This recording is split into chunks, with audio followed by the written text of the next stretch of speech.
待たせしました。パイナップルチョコホイップ。フルーツがもともと好きで見てたら自分が食べたくなるから美味しそうやなーっていうの。あー、いらっしゃいませ、こんにちは。あ、本当、あ、天気美味しいし元気になるし笑顔もたっぷりあるからまあ感動私にとっては挑戦し続けれるものというか、自分が本当に綺麗魅力的だなって思うものに打ち込めるっていうのがラテアートなんですよ。人もなんか動物も幸せに暮らせる社会を目指して活動していけたらなって思います。ありがとうございます。ああだこうだ言いながらありがとうございます。ですよね。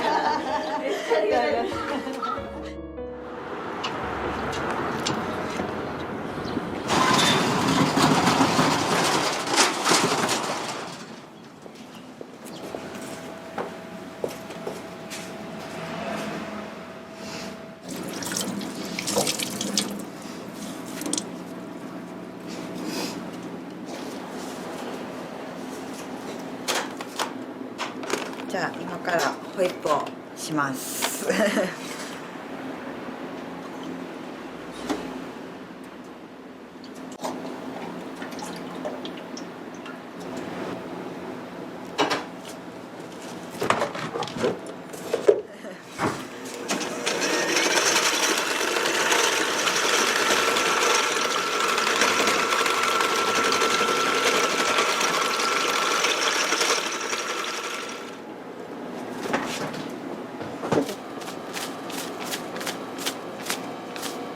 きび砂糖、サトウキビのお砂糖です。お砂糖はもともと私が白砂糖を普段から使ってなかったっていうのもあって、こっちですね、きび砂糖にしてますね。これが一番やっぱり自分が好きなやつで、あっさり食べやすく最後まで食べやすい感じにはしてます。でもともとあんまり甘すぎるのが得意じゃなくってそれで軽めのホイップにしてます。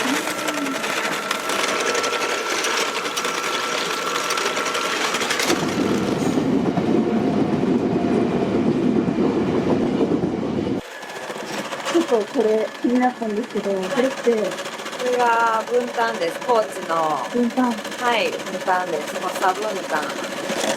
2月、3月とかまでですかね。短いんですけど、期間はね、そんな長くないんですけど、やっぱり美味しいです。季節ごとになんかあった方が。で、そうなんですよ。自分も飽きないし、お客さんも楽しめるかな。で、この前やったらラ・フランスとか、そう、柿も取り寄せました。フルーツがもともと好きで見てたら自分が食べたくなるから美味しそうやなっていうの。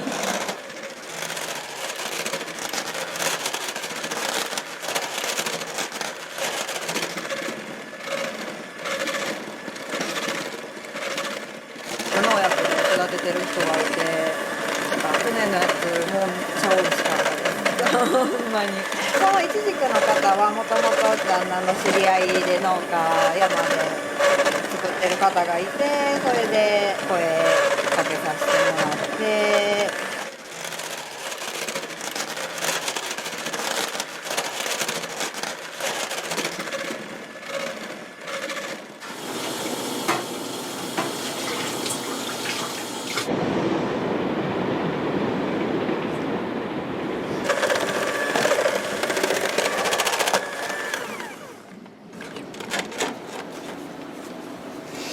お、そうですか。嬉しい、美味しいです。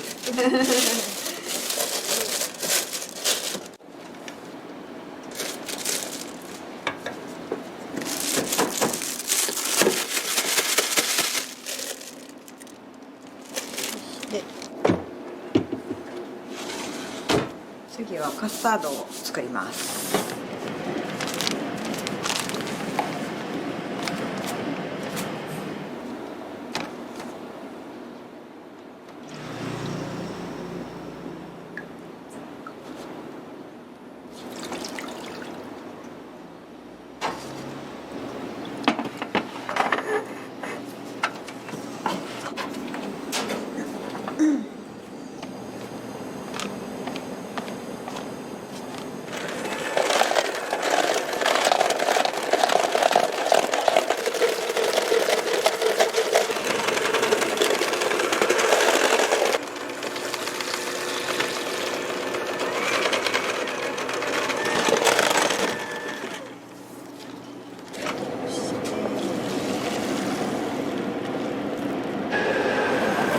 タードもはい甘さ控えめだったりする。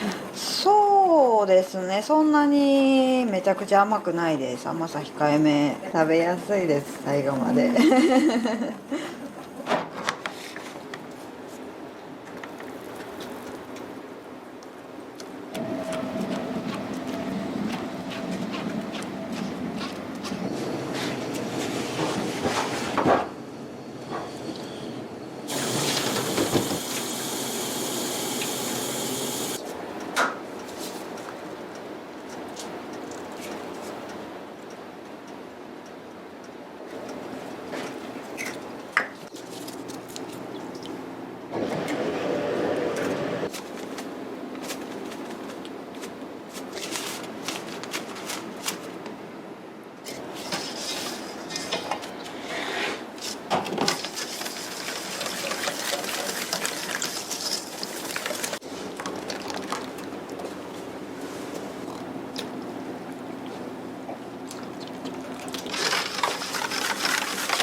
小麦粉も結構選ばれる。そうなんですよね。小麦粉はなんかやっぱり違うところのにすると焼いた時の感じもなんか全然違うっていうの、油っぽくなったりとかなんですかね。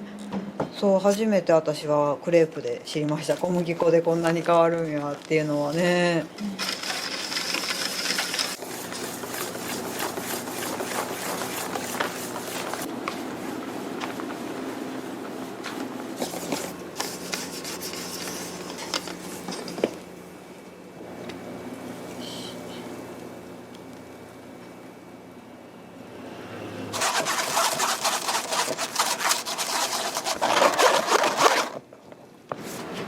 作ってすぐとかは使えなくって生地が落ち着かないというのか、今日作ったのをだいたい明日使うかなっていう感じで、やっぱ食べた時の食感っていうんですかね、生地感が違います。はい、それで生地は OK です。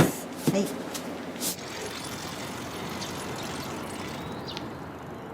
おかずクレープを作りましょうかね。おかずを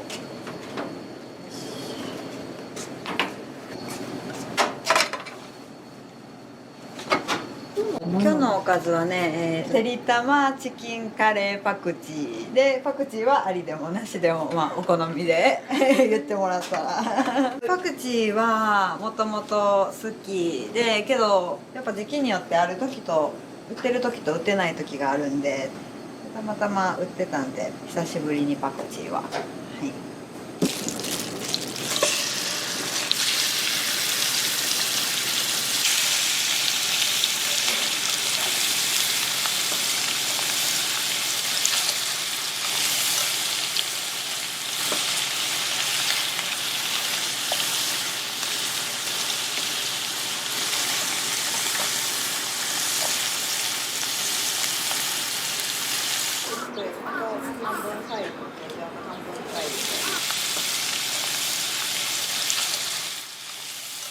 うちの子が読んでたやつです読まなくなったのをちょこちょこ入れ替えたりしてね、待ち時間がやっぱりねかかっちゃう時あるんで、その間に待っててもらったら。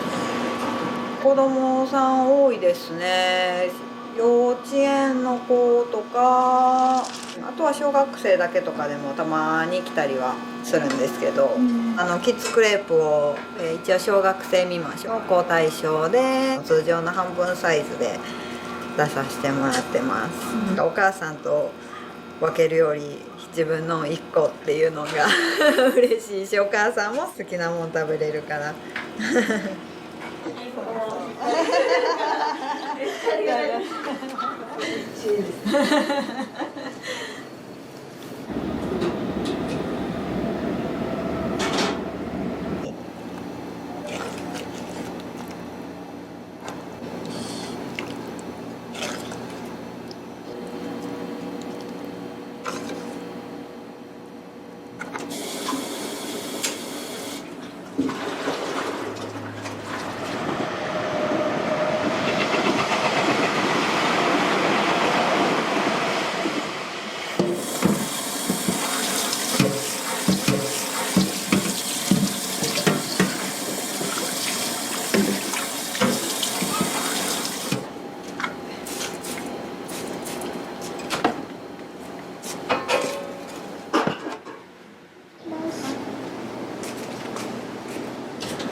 巻いていきます。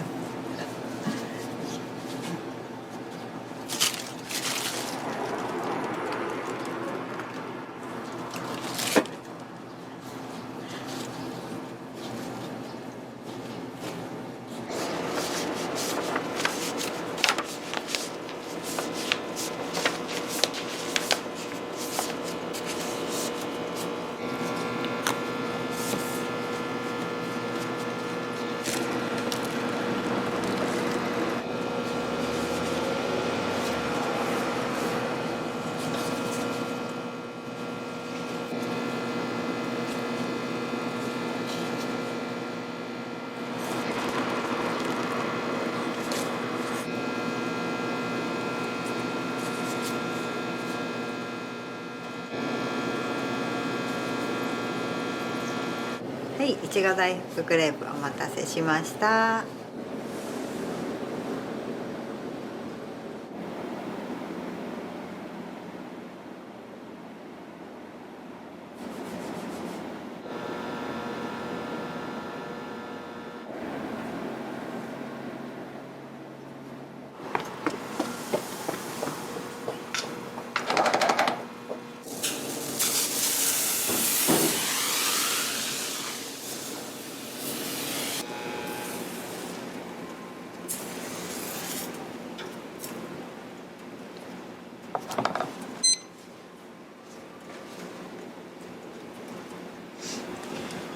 時間は計ってますね、大体。ただやっぱ鉄板の調子で前後は多少しますね。同じ生地でも時間の本当焼き時間だけどもう違いです。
分担自体をガンとこのフルーツタルトのイメージです、本当に。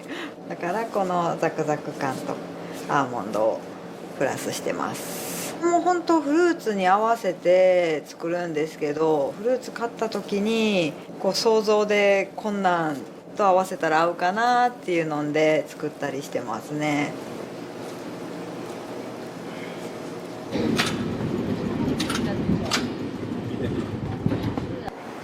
バターバニラアイス。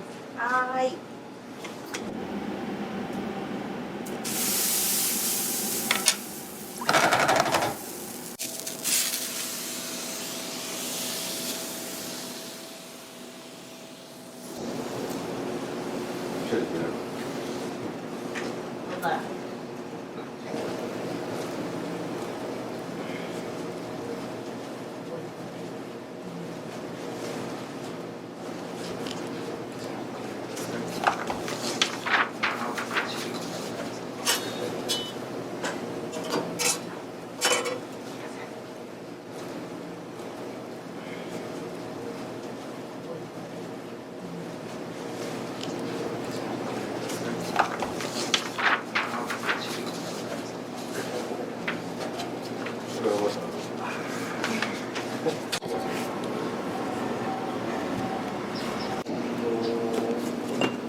はい。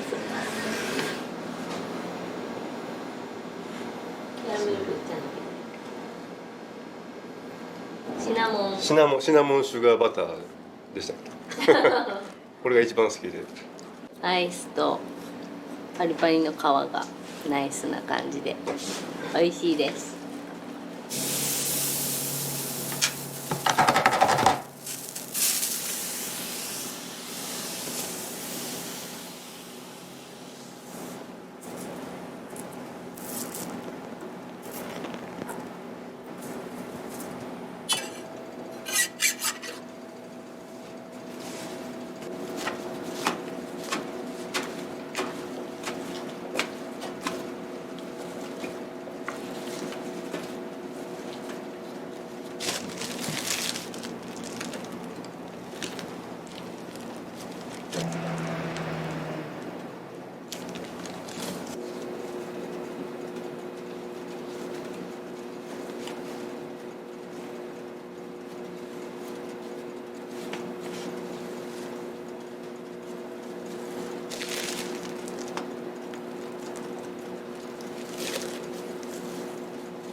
はい、ショコラカスタードのバナナブリュレです。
はい、どうぞ。ありがとうございます。はい。どうぞ食べていいよ。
プルチョコの。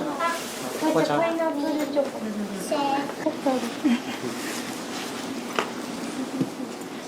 パイナップルチョコホイップ。美味しい。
すみません、お待たせしました。アイスカフェあんバターにバニラアイスですね。ごゆっくりどうぞ。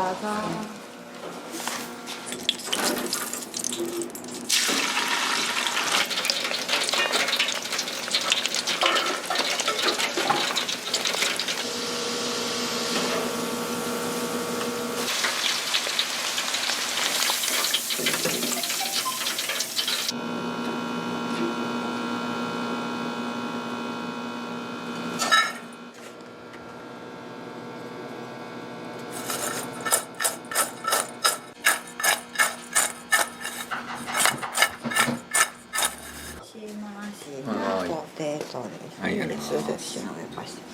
ほい。はい、どうぞ。ごゆっくりどうぞ。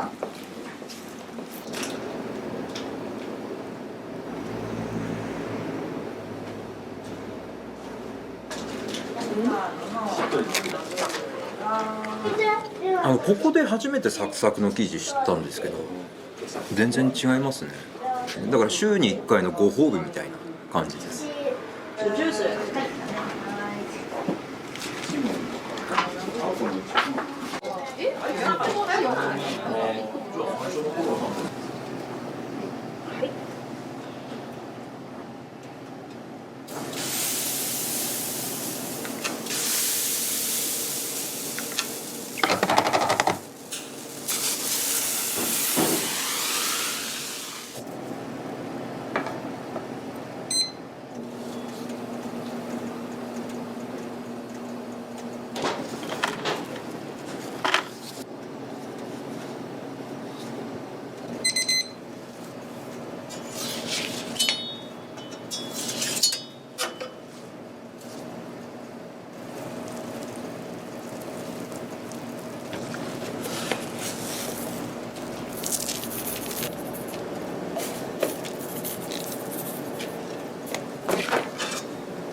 チョコミントのアイスクレープです。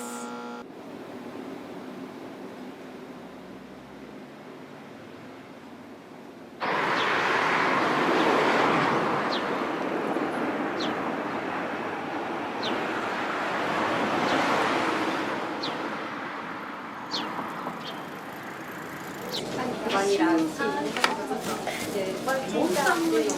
見て。はいな。これがいい。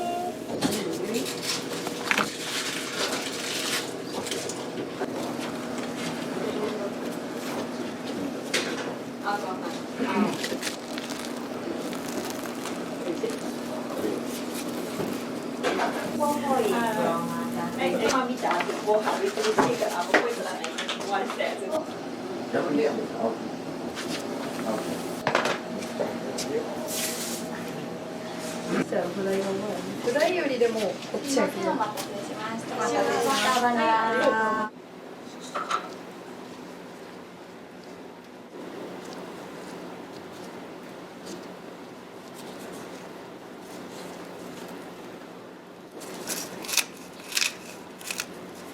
期間限定なんですけど、美味しそうな焼き芋が売ってたらつい買っちゃいますね。美味しそうなものを見て、これやったらあれが合うかなっていうのを考えてから作ってますね。やっぱり美味しちゃいます。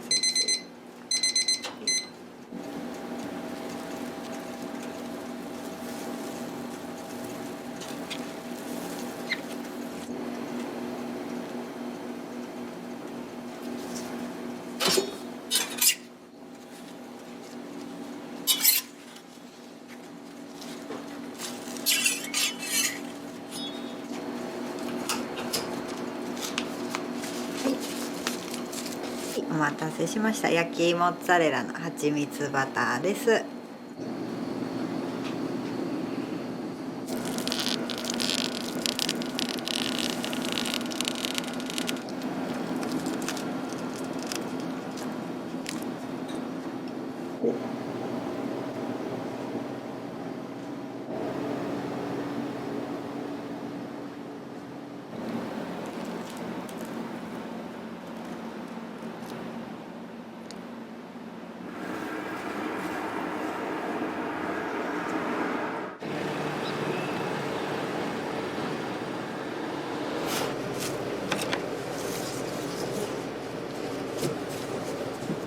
アサイーボールって大体フルーツ何種類ぐらい入ってフルーツ何種類やろう。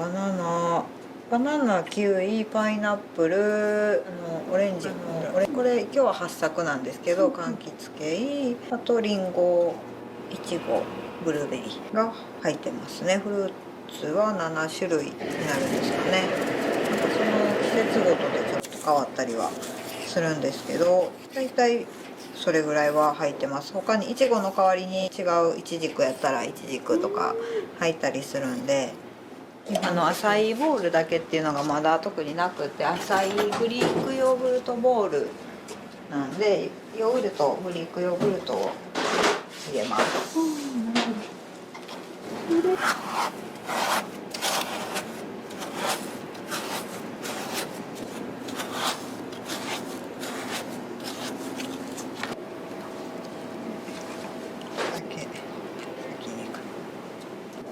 でフルーツをのせていきます。はい。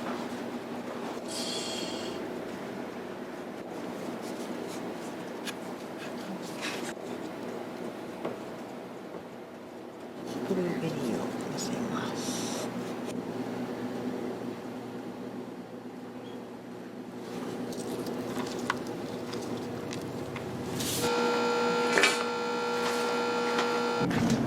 はい、お待たせしました。アサイーグリークヨーグルトボウルです。はい、ど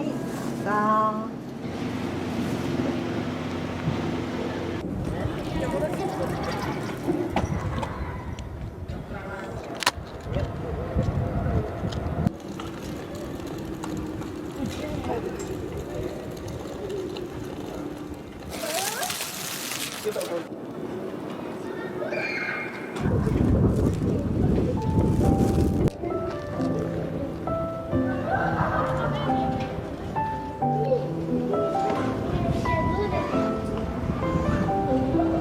今でちょうど3年目ぐらい、2月で3年目に突入して、本当リピーターさんとかが結構多くて、美味しいって言ってくれるからやっぱり嬉しいですね。本当ありがたいと思います地域の方が多いですし、本当にお年寄りのおじいちゃん、子供ちゃんが赤ちゃんの時からこう連れてきてくれて食べれるようになったぐらいの年で初クレープデビューとかまでね、3年やってるとやっぱそれが最近体験できるようになって、めっちゃ嬉しいってなりますまあ私子供おるからかもしれないんですけど、子供ちゃんも一緒に来れるっていうのが一番いいかなっていう料理はもともと好きでもそういう飲食店でしか働いたことがなくって、料理は好きです。家でも料理して、最近やともう子供が3年生女の子になったんで、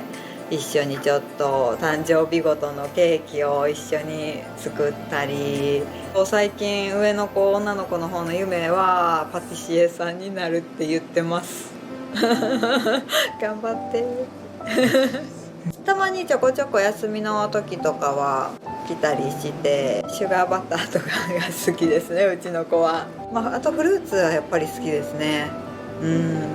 私が好きな料理の方、土井善晴さんが好きなんですけど、私はでその人の中の本とか読むんですけど、ケハレっていう、毛の日と晴れの日、晴れの日が結婚式とかそういう観光総裁なんですけど、ケハレで日常っていう意味で、日常的にクレープを味わってもらえたらなっていう感じでさせてもらってます。ケハレっていう言葉が好きです。今後いろんなね季節ごとでやっぱり来年も多分分担はするんですけど、毎年結構違うレパートリーとかがあるんで、毎年違う味を楽しんでいってもらえたら食べに来てくださいもう美味しい季節のクレープ食べに来てください。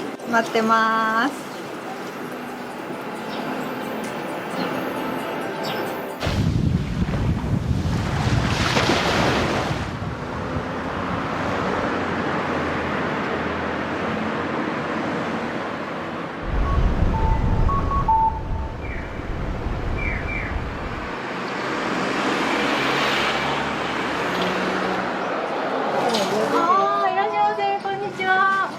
食べたいものを選んでったら本当に限りなく選んじゃう。やばい。美味しいし元気になるし。本当？天気。笑顔もたっぷりあるから。3度。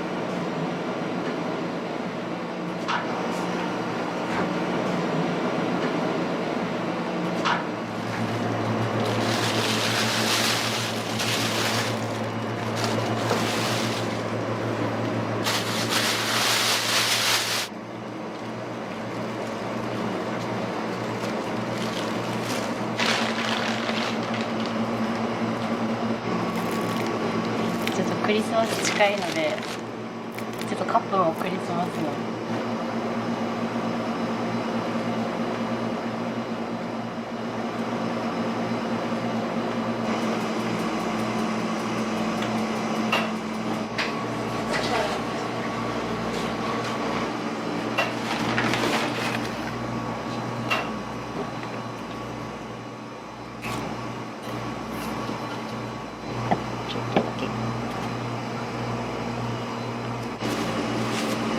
生地には何々入って塩とイーストと水、シンプル、とても。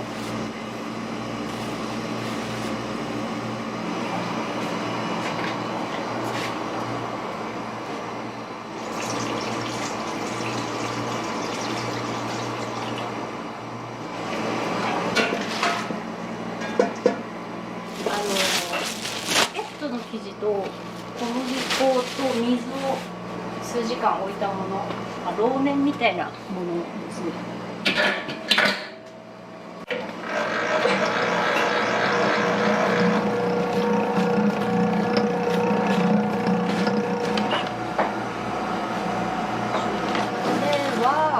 食パン、今のうちに計量をしておきます。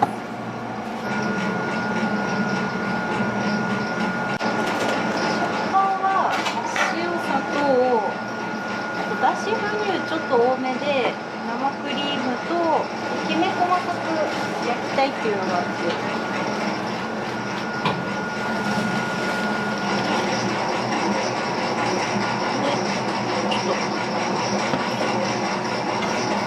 蜂蜜と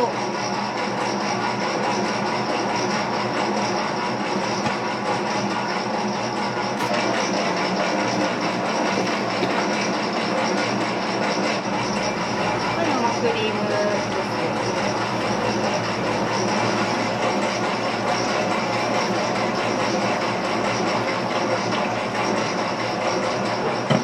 これ測って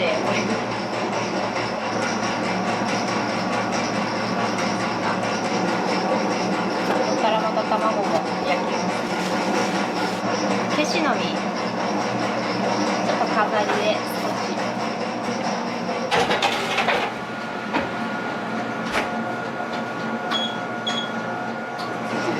ちょっといいですか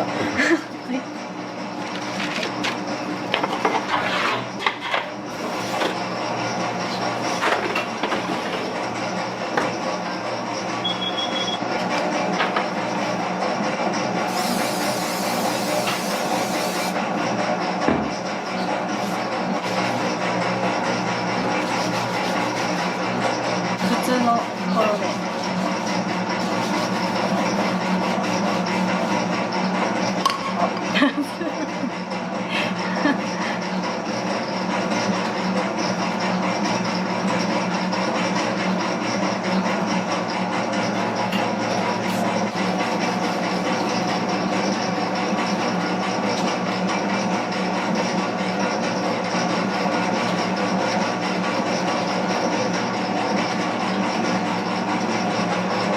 パチパチ音聞こえるじゃないですか。なんかだいたいミキサーとか音でこね具合とかだいたい判断してて。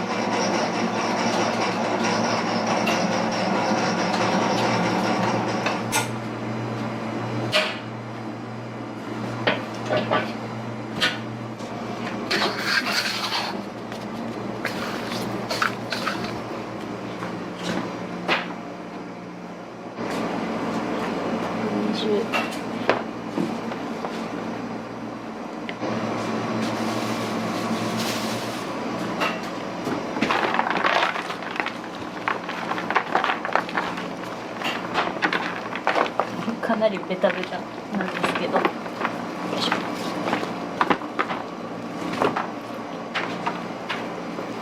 収まってくるので、これでしばらく値段の割にバゲットもちょっと加水は多めになってますね。さっきの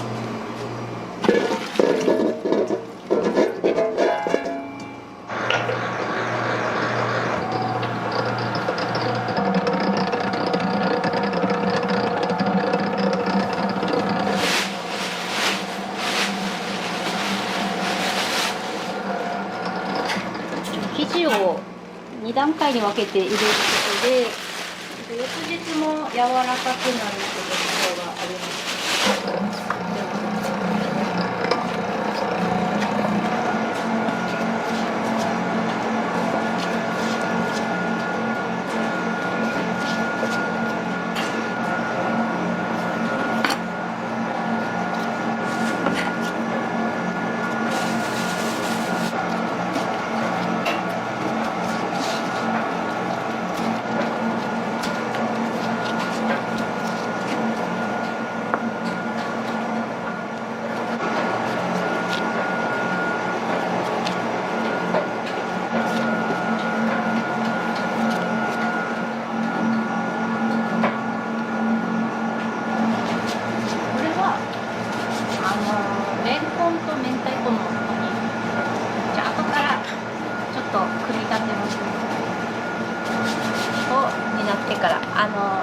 ニューと追いかける感じで成形していきます。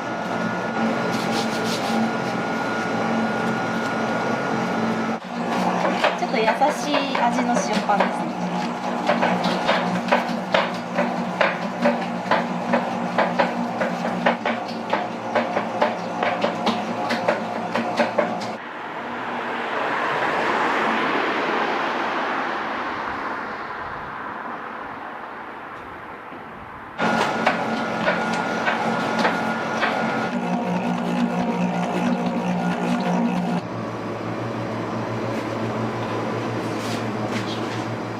これが朝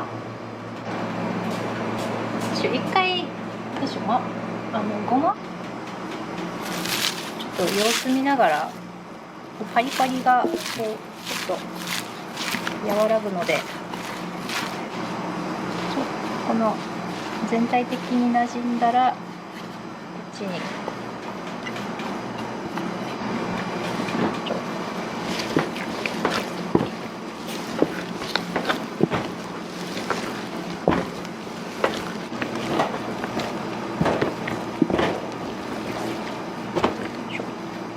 こんな感じでちょっとこんな感じです。はい。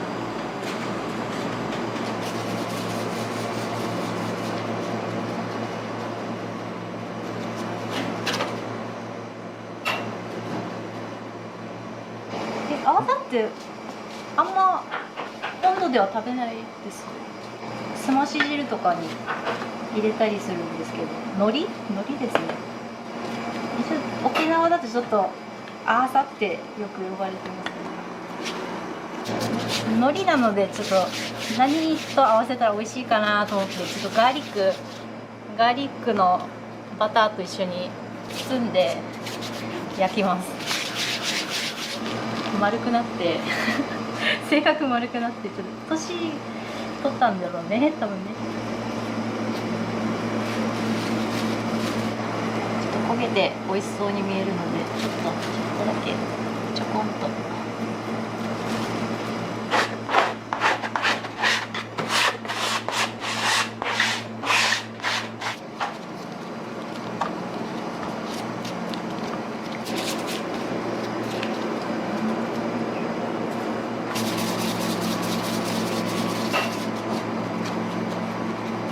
これは網つけますね。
横に平べったく、こっちもお客さんがどうやったら喜ぶかなって考えてやってますね。よいしょ。結構微妙なあれで顔の表情変わるのではい。結構この表よりもこの焦げ目がついた裏面の方が可愛いので、美味しいもお金取るから美味しいのは当たり前だと思ってて、それ以外に何が提供できるかなっていうのを常に考えてますね。毎日世話しないけどやっぱそれが考えられなくなったら自分はこれをやってる意味がないと思ってるんで。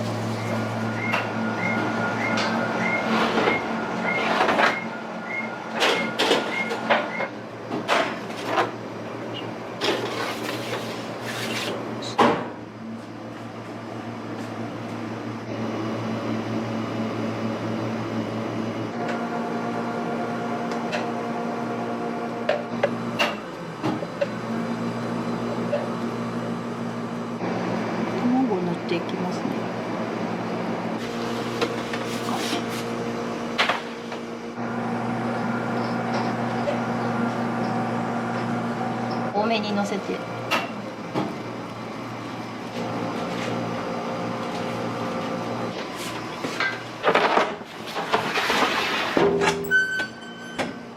甘いチーズクリーム挟んだよく懐かしいって言われるパン、ちょっと周りに塗っていきます。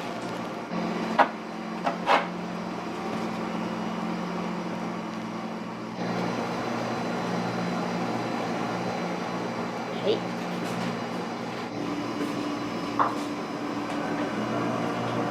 シナモンロールはふんわり焼きたいので上火でちょっと短時間でふわっと焼くイメージ。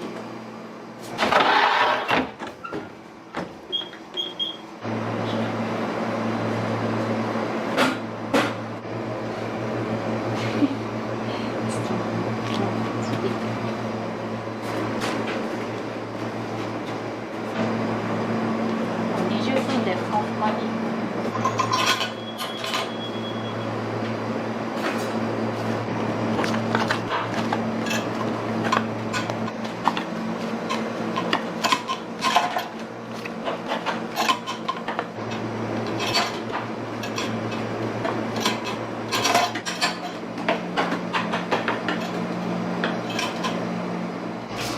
大きい食パンと小さい食パン両方あるんですか？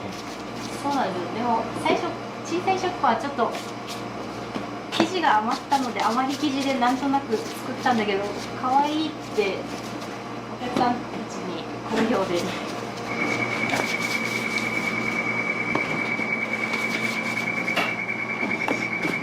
ょっとこれはまたちょっと置いて。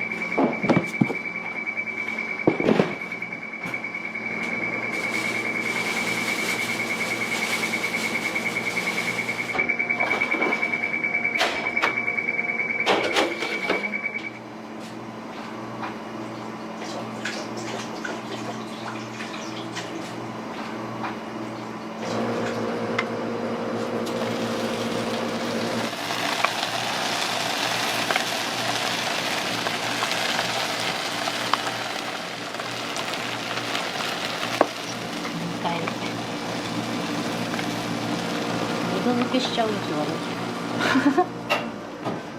はい。ちょっと。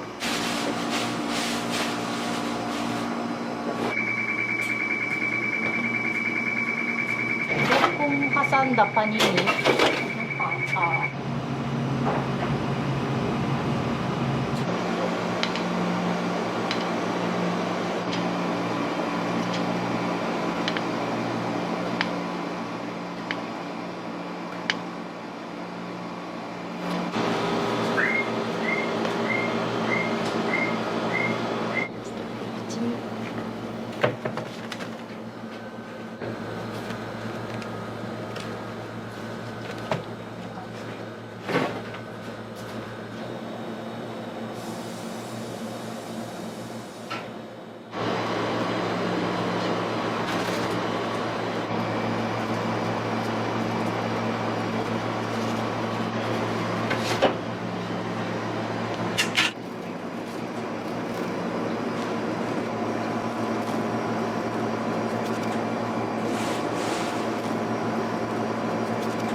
いいですよね。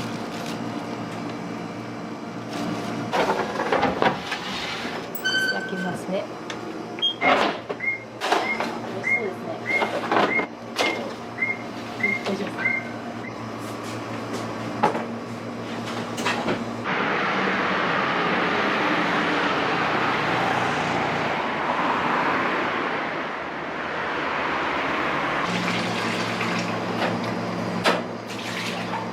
ベーグル今一度ち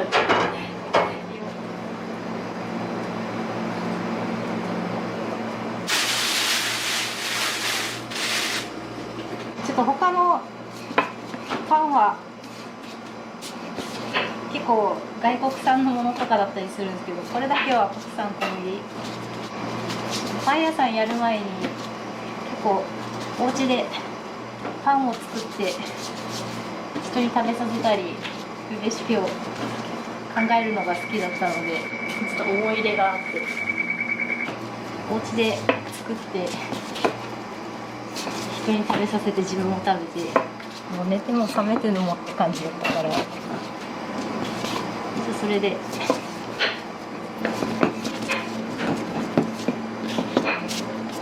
チョコ抹茶プレーン、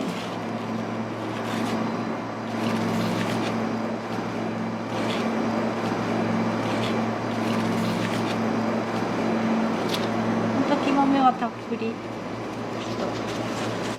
国産小麦なのでちょっと和の素材とか合う感じがしますね。食べててもう包んでいきます。なんかそう思うことにしてる。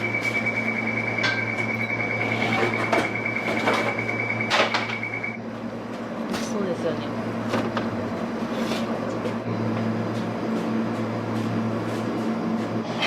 この時間は結構バタバタ、一人なんだけどなんか運動会みたいに毎日走り回ってギャギャギャギャやってますね。でもやっぱ続けてるってことはなんやかんや楽しんでいるんでしょうね、自分自身ね。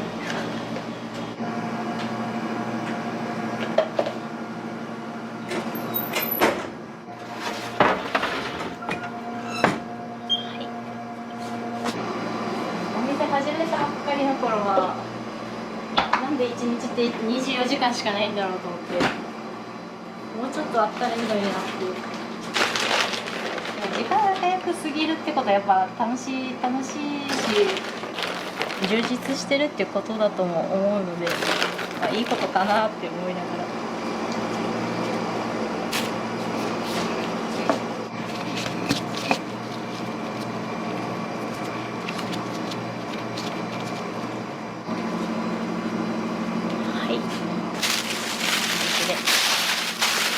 置いておきます。一旦きれいにします。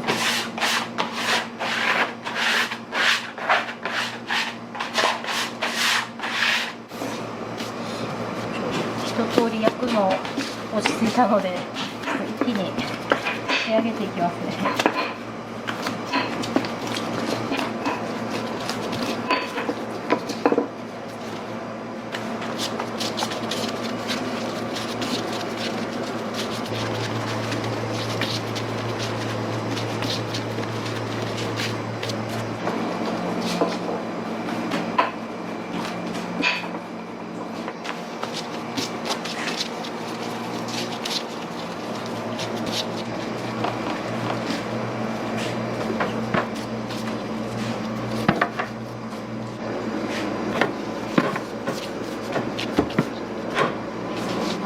パンのイメージっていろいろあると思うけど、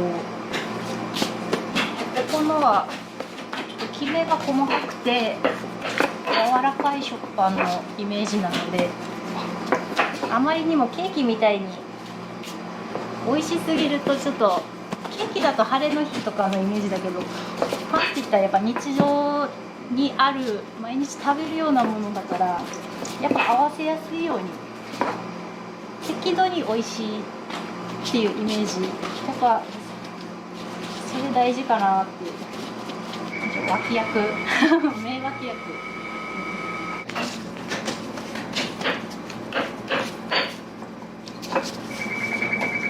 いい感じ。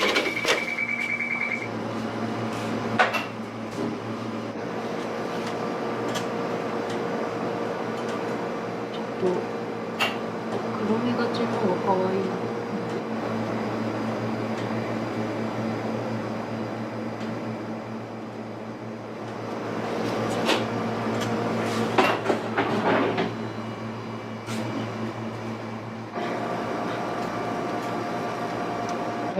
プロっすね。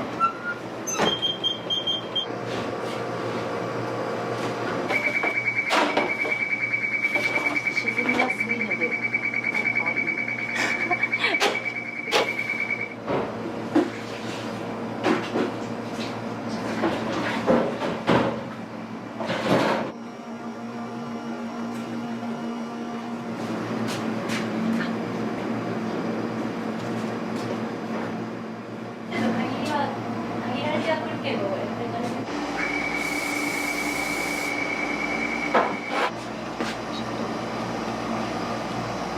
ぎゅうぎゅうでいいですか。これはチーズ、これが抹茶、これがプレーンですね。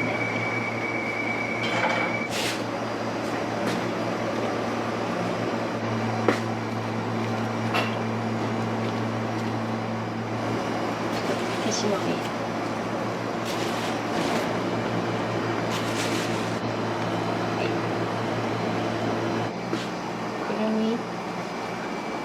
この組み合わせ大好き。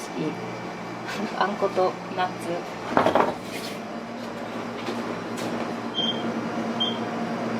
ちょっと10分で様子見ますね。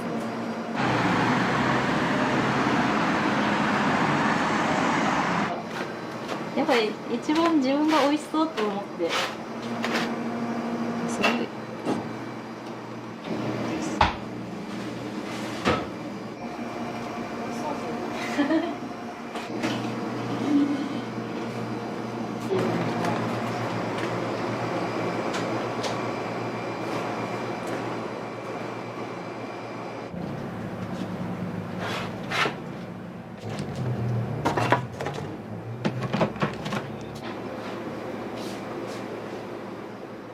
パパ。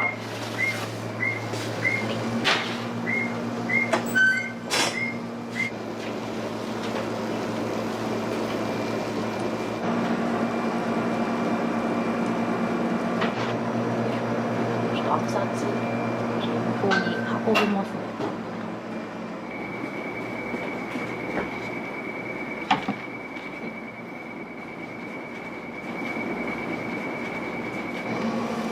私のお家の卵のサンドイッチってなんか卵焼きだったんですよ。でマヨネーズと一緒に挟むっていう、一応それそのまんま懐かしい味、私にとってね。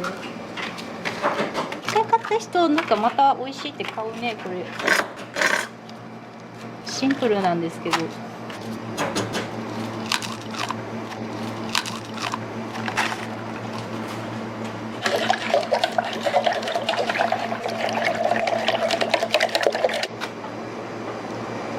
本当に目分量なんだよね。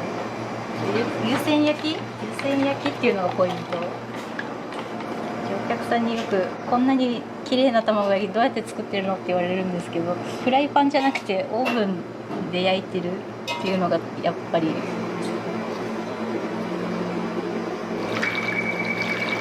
タイミング10分13分ぐらいかな。ちょっと膨らむまでっていう感じで何分とかないんですけど、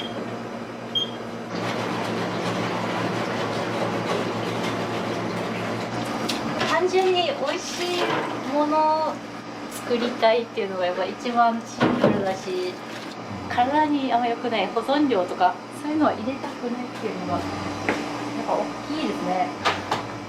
なんていうの、自分の大切な人に食べさせて大丈夫かっていうのがやっぱ基準になるんじゃないですかね。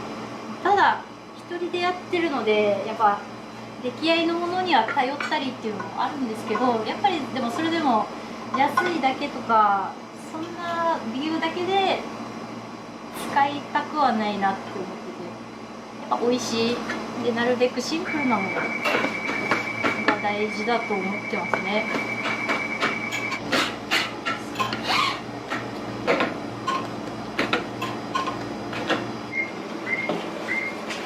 こんな感じでふわっと冷まったらちょっと沈めるけど、ふわふわちょっと厚みがあって美味しそうですね。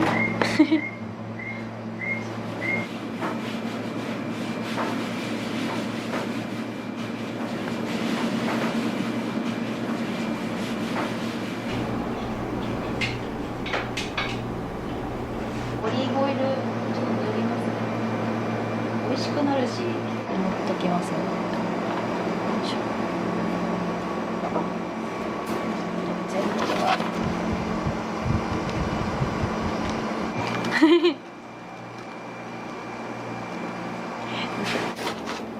やっぱりそう思うんじゃないかな。こうこねてる時は座ってる感じで、トッピングとかこういうやってる時はやっぱお化粧とかして売れる時はなんか花嫁を送り出すお父さんじゃないけどなんかそんなイメージやりながら一応そんな風に考えてます。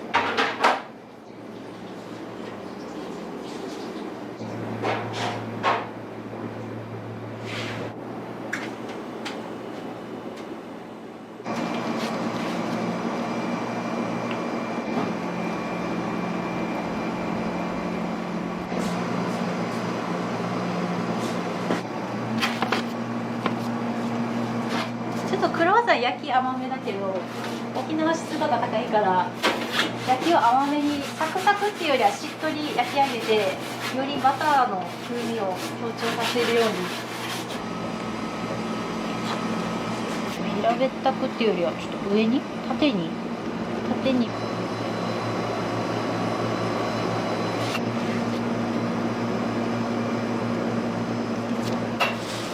自分が美味しそうって思うものをやっぱりお客さんに食べさせたい。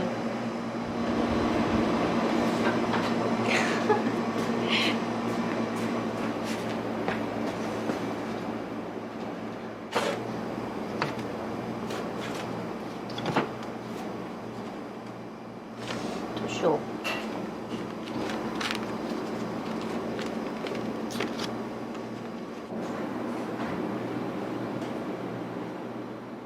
リンゴとシナモンとちょっととろみ漬けでコーンスターチちょっと入れて食べてて食感リンゴのシャリッとした感じとちょっと甘い感じシナモンで。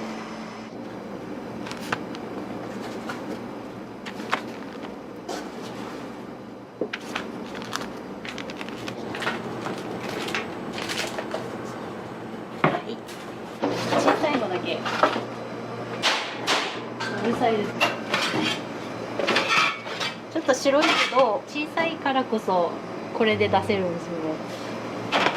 ちょっと耳が柔らかい、はい、大きいとねやっぱここが折れてくるので。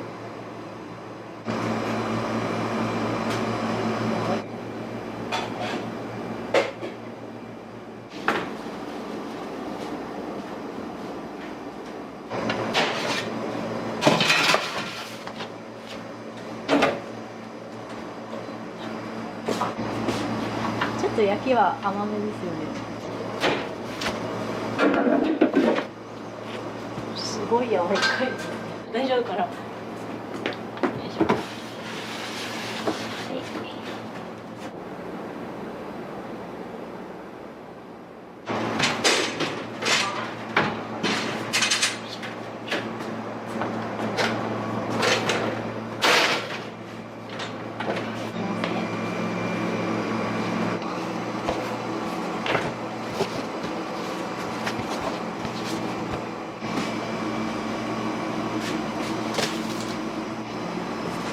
ちょっと焼きましょうね。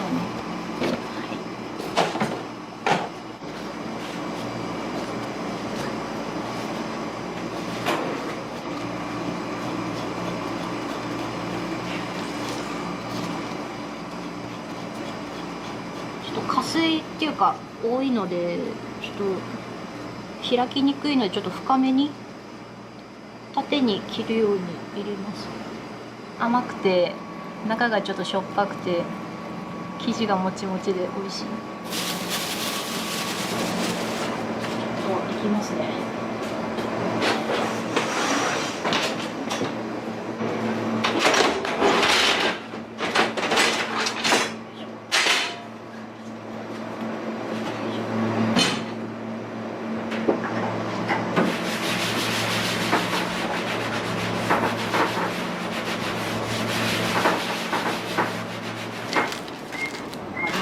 美味しそうね。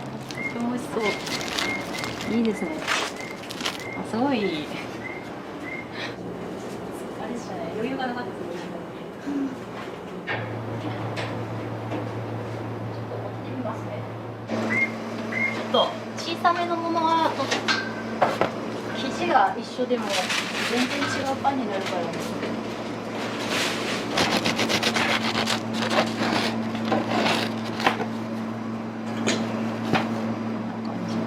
美味しそうですよね。ですよ。美味しそうですよね。焦げた感じが美味しそうで、ちょっと焦がします。ちょっと明太子が焦げると美味しいので、こっちはいいかな。こっちにしようかな。ここにしますね。すごい美味しそうですよね。こんな感じで。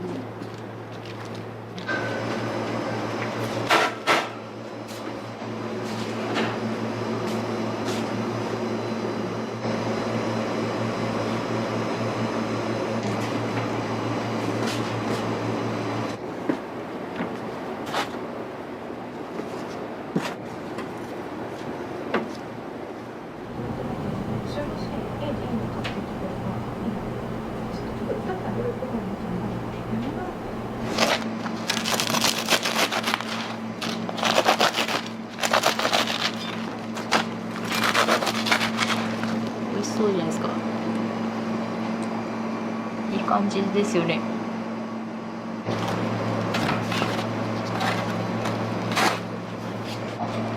カレーにこれもまたチョリソーと辛いウインナーを挟みますね。でこれにチーズをのっけます。同じガーリックちょっと中と上にたっぷりのっけますね。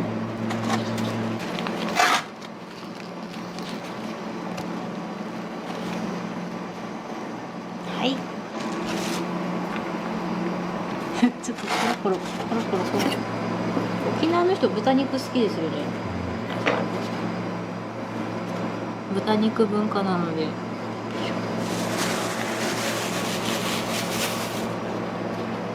これもバーナーで炙ってちょっと開くので、それ炙って開くんです。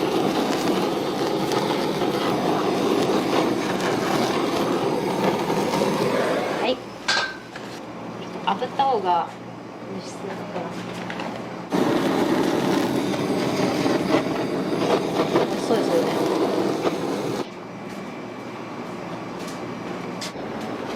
こっちに置けるかな。ちょっと置いてみます。ちょっとどうにか来ました。はい。ゆるとりどりが。あ、カレー置く場所がない。札出すの忘れてますね。はい。はい。ごめんなさい、なんかガラガラやっちゃった。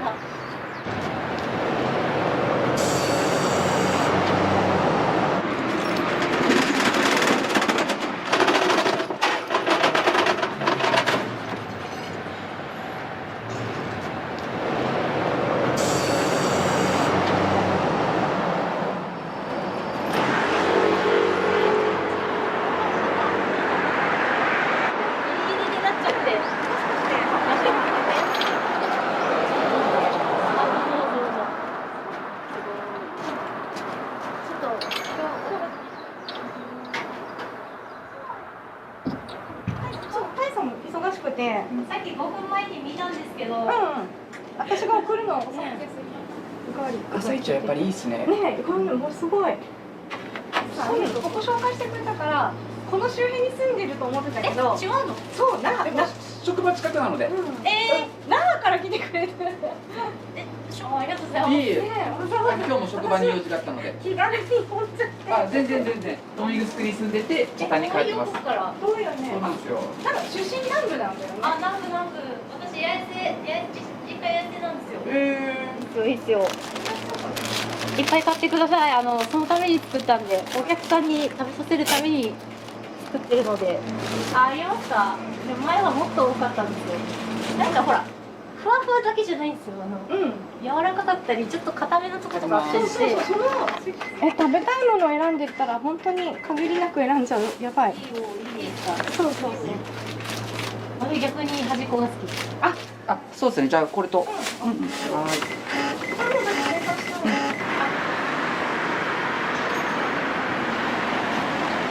週に1回ぐらいですかね。職場が近いのでたまに寄らせていただいてます。個人的にはシナモンロールと塩パンとかメロンパンレギュラーで買ってますからね。はい。店主の人柄がすごい良くて、その人柄の良さとか思いがなんかパンにも出てる気がしてて、そういった可愛らしいパンがたくさんあるように思えてます。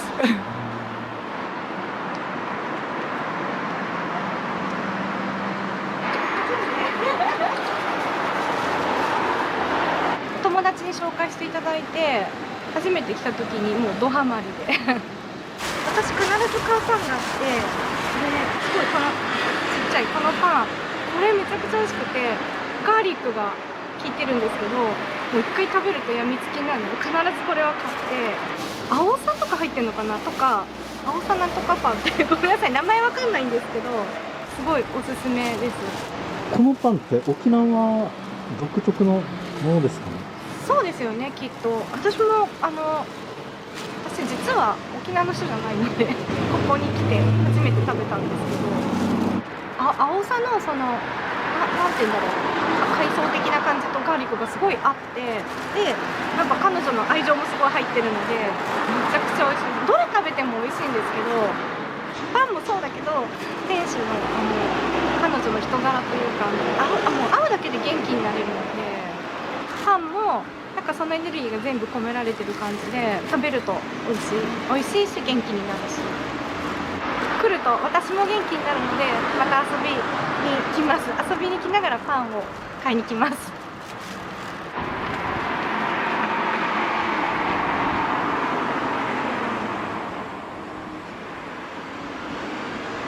今からどっかお出かけですか？なんか今日午後からちょうど赤いかな。警督かな？昨日も来てくれたのに。なんか買いに来たっていうか。美味しかった。これ飲んで。バイバイ。毎週来てます。毎週ですか？毎週来てます。パンもそうなんですけど、オーナーの彩香ちゃんに会って毎週元気をもらってます。すごくなんかポジティブな気持ちになって。明日も頑張ろうっていう風になります。なんか不思議な力持ってる子だなっていつも思ってます。いつも幸せをありがとうございます。またね、また来るね。であと朝食絶対パンです。決まってるんだ。ご飯をやめてくれっていう。なんか理由があるの？食べにくい？そう？お金払ってお客さんが買うから美味しくて当たり前っていうのは、当然かなって。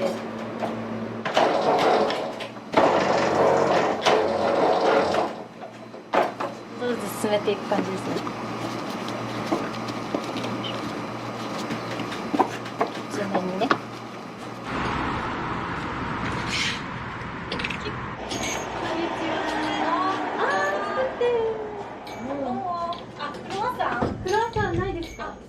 あるこっちに。ありますかね。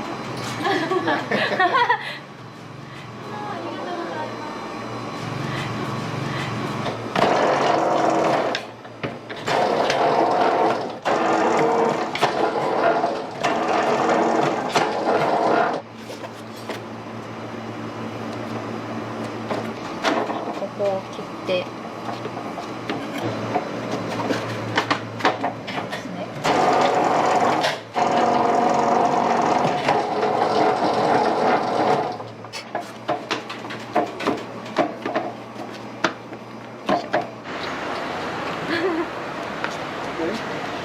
クロワッサンが大好きでよく買いに来ます。 Yeah, we live right there, so it's really close and convenient and delicious. There's something special about like a neighborhood, bread shop or bakery. Every time we come in here, even after the second time, she knew our name. And so it's very friendly and we love just stopping by. So in the States, the bread shops are like chains. So we have something like that's called Panera, but it's a chain. So it's, around town, it's nothing special, if you will. But like there's no special shops, that's, a single owner running it. So, yeah. Yes, yeah. Cinnamon rolls are the best. And it's good for lunch too because the sausage rolls and everything is so good. もしここに来たら絶対シナモンロール食べてください。めっちゃ美味しいです。とクロワッサンも。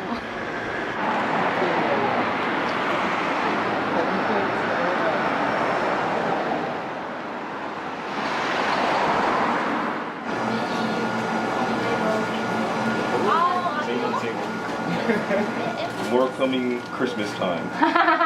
Oh yeah, あ、 can't 本 wait. 当？あ、Thank you. Best baker in Okinawa. あ、Thank you. 頑張ります。 Thank you, thank you. Alrighty, have a good day. Have a good day. Thank you. Bye, see you next time. See you next time. Thank you. すごい優しいですよね。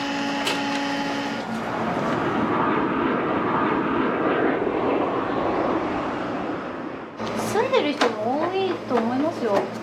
基地もあるけど、結構軍を辞めてここに住みたいっていう外人さんも多いみたいなので、みんないいところって言いますね。いらっしゃいませ。あ、こんにちは。準備できてますよ。ゆっくりでいいよ。あ、本当？ちょっとなんか妹さんにあげるんですか？あれですけど。あ、リハーサルって言ってました。そうそう。はいはい。ありがとうございます。お願いします。でもあんまり無理しすぎない方がいいですよ。人生楽しまないと。そうそう。人生はもう諦めてる。そんなこと言わないで。もうパンが美味しくて大好きなの、こっちのパンは。今日は何を買われたんですか？クロワッサンを20個。クロワッサン20個ですか？ 20個。土曜日には必ず20個買う。それは妹にあげるのよ、チーズは。妹は読谷に住んでるのよ。読谷に住んでるからパン屋美味しいからって勧めてるわけ。そこがいいのよ。笑顔もたっぷりあるから美味しい。まあ3度。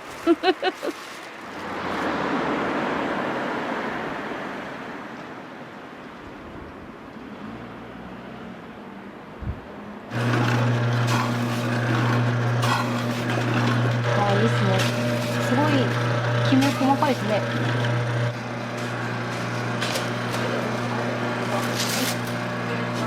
はい、ありがとうございます。また違う食感だったりしますね。より柔らかくてもっちり重い感じです。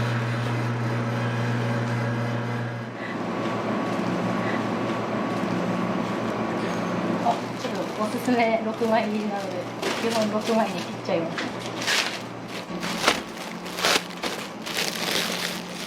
ああ、いらっしゃいませ。こんにちは。さっきいらっしゃってましたよ。絵本かもしれない。ねえ、わかるんだね。いいな。あ、綺麗。あ、帽子好きなの？今日出したから。あ、今日出したんですか？気をつけて。はい、どうも。ありがとうございます。どうも。可愛かったですね。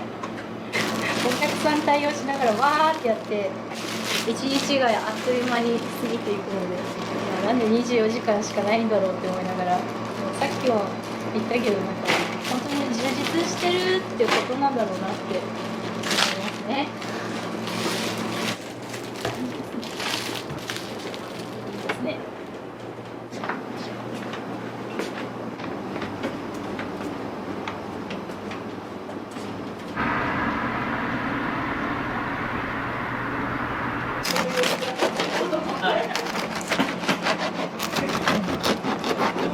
なんか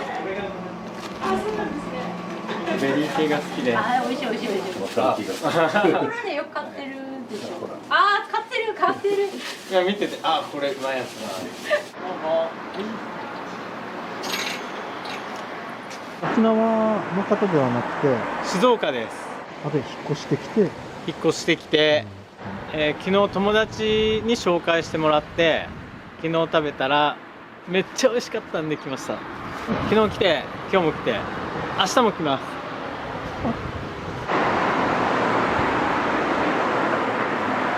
もう2年3年オープンぐらいからいますので、店主の人柄と味ですよね、どっちも備えてるんでずっとリピートしております。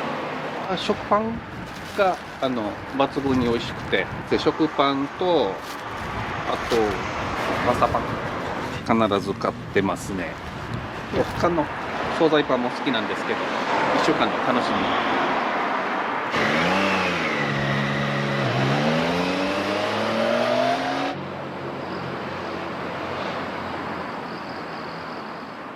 おじいちゃんおばあちゃん若者と子供と学生とかみんなと話がこうできて笑い合えるってなかなか機会ないと思うんですよ。巡り合わせだなって思いながらやってますね。自分でもびっくりするぐらいよく喋るんですけど、結構私との会話すごいびっくりするぐらい覚えてて、実はあの時結構落ち込んでたりして勇気もらえたとか聞いたりした時はすごい嬉しいですね。でまたパン買いに行きたいって思ったって聞いたりするとやっぱやっててよかったなってなるので、本当ありがとうございます。お客様からそう手紙とかなんかありがとうとか書かれてるのはなんか取りたくなるので撮ってるね。お家にもいろいろあるけどいつも美味しいパンありがとうみたいに書いてあるんで、これも撮ってる。なんか嬉しいですね。やっぱなんか元気ない時にこんなの見たらやっぱ元気もらえるんでちょっと撮ってます。なんか嬉しいですね。なんか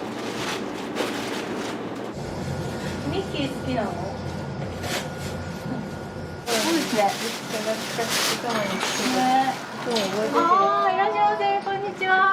実家が近くにあってたまに来た時にピースしてる。今日は猫ちゃんのパンを買いました。アーサーの塩パンみたいなのがめっちゃ美味しくて、でなんかちっこくていろんなパンが食べられるって言ってよく娘連れてきます。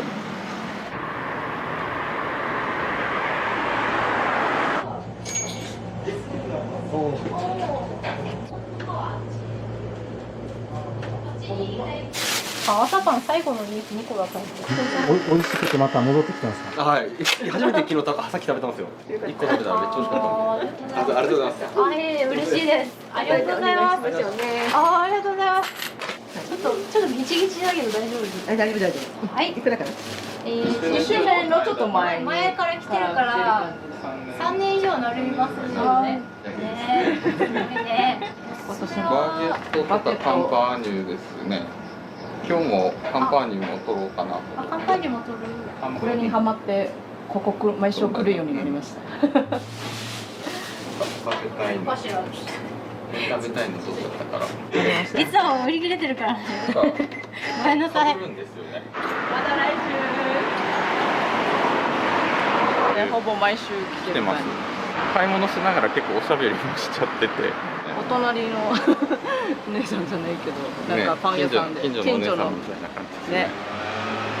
本当に最初の方は店開けて間もない頃だったんで、朝から晩まで働いてるって感じだったんで、ヘトヘトに疲れ切ってるような時もあったんで、それに比べたら最近はちょっとペースも掴んできてるみたいで、長く続けてくださいって思う。これからも美味しいパンを焼いてください。ぐらいですね。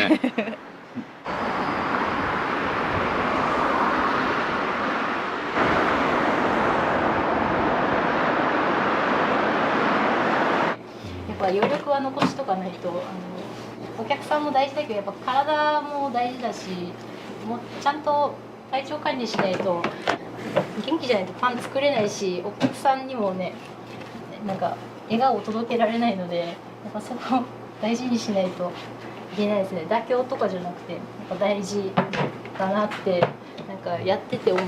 そこはやっぱ4年やり続けて感じることですね。大事大事。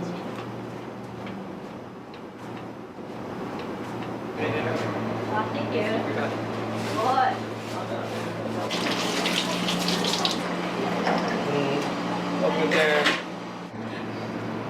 Is it going well? こっち。以上私の旦那さんです。はい。いつもお手伝いというか。そうですね。彼ちょっと持病を持ってるんですけど、ちょっと体調を見ながら調子がいい時はこう手伝う。自分ができる範囲で、かなりすごい助かってるですね。はい。はじめ私のお客さん。最初お客さんだった。First, I came here as a customer, and Aku was very kind to me. 彼がお客さんだった時にシナモンロールを買いに来たんですよ、友達と一緒にね。そしたら売り切れてたんですよ。And then one time I brought my friend here, and I wanted to give my friend a cinnamon roll because her cinnamon rolls are my favorite. But it was sold out, so she saved one for me, and I came with my friend the next day, and it was very kind, I thought, that she saved it for me. じゃあ最初お客さんから始まっそんな感じ。なんかドラマみたいなんですけど、こんなことってあるんだなって私自身もびっくりしたんですけどね。一人でやってるっていうのを知って手伝いたいっていうので、それで今になるね。So one time I asked her how her day was, and she told me that her day was a special day. So I thought, oh, why is it a special day? But she told me that every day is a special day. So I thought it was very touching to me that you can live a life that every day is a special day, and you want to live it like in a way that you always value every single day. That was it. これ聞いた時かなり私びっくりしたし嬉しかったです。やっぱお客さん自身が結構私が思ってる以上にやり取りを覚えてて胸に刻んでくれてるっていうのがすごい嬉しくて。Thank you 開けてやって。やったー。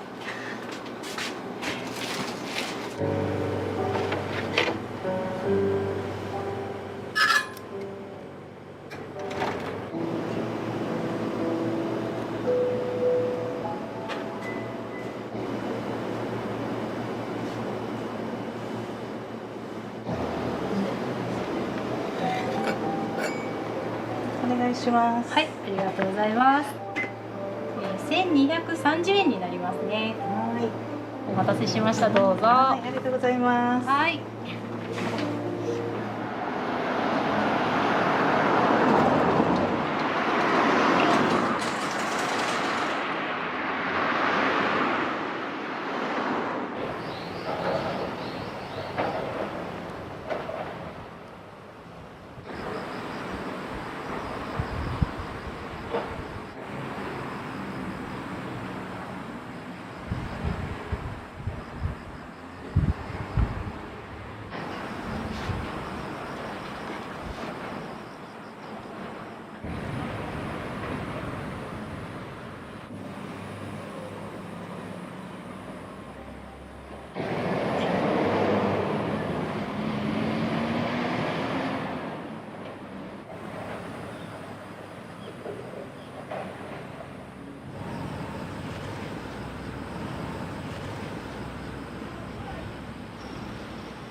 子供の時からパン作り大好きで、食べるのも好きだし作るのも好きだし、歴史とかその製法だったりとか材料とか調べるの好きだったっていうことで、パン屋自体がこう私にとって夢の職業だし、パンが夢そのものっていう感じで今まで来たので、夢っていうのと、あとノワールっていうのがフランス語で暗闇とか黒っていう意味があるんですけど、18、19ぐらいの時にちょっとご飯が食べれなくなって病院に入院してたことがあるんですけど、その時に食べ物って栄養だけじゃなくてやっぱ直接口にするものだからこそ、この作り手の気持ちが伝わるとか、食べないと元気が出ないんですよ。で気持ちもいい方にいかないというか、明るくいかないので、やっぱそれをやっぱ実感してる、痛感してるからこそ、やっぱりこの接客とかお客さんとの会話とか、そういうのも美味しいに密接してるなってすごく思うので、お客さん来た時には必ず一声何か接客以外の言葉をかけたりとか、そういうことは考えてて、なので闇を照らす夢っていうことで、ちょっと来た人たちがそれぞれなんかちょっと暗い気持ちの時はちょっとここのパン食べたり、ここで話することでちょっと明るい気持ちになってもらったりとか、逆に嬉しい時はもっと嬉しくなったりとか、ここに来ることでなんか今日一日いい日だったなとか、そういう風に思ってもらえる場所になってくれればいいなってことで、ちょっと夢のあるパン屋とか、夢のある場所、夢のあるパン、そんな感じで続く、自分にとってもお客さんにとっても続くように、ちょっと夢のある名前になってます。はい。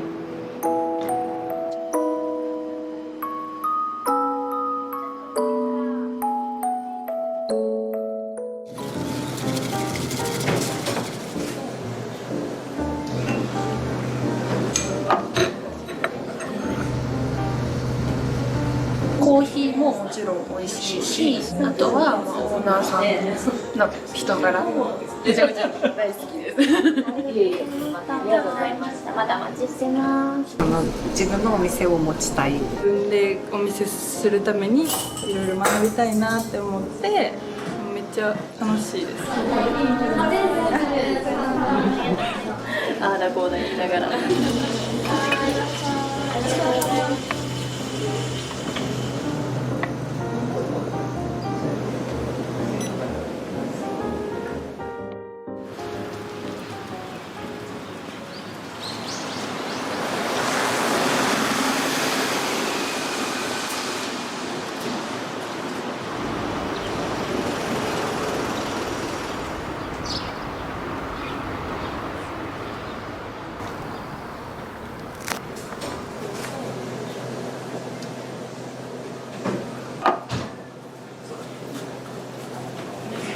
ここまでね、気をつけて帰ってください。気をつけます。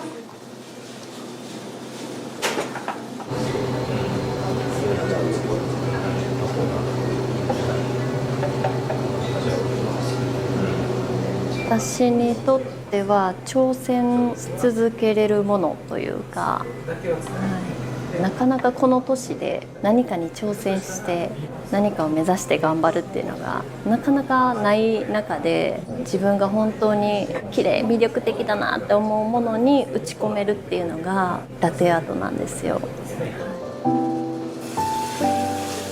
ちでもいいですね。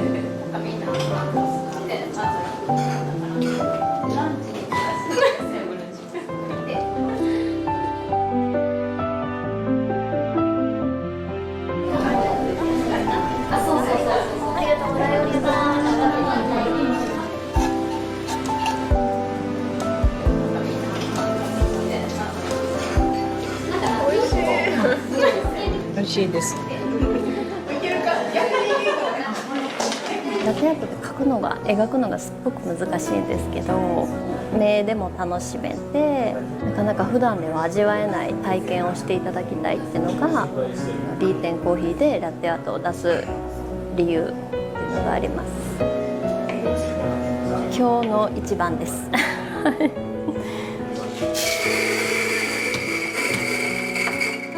今18です。日常に光を差し込んでくれたみたいなそんな存在です。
朝は片付けをしながら準備をするっていう感じで、昨日のものを片付けながら準備してます。はい。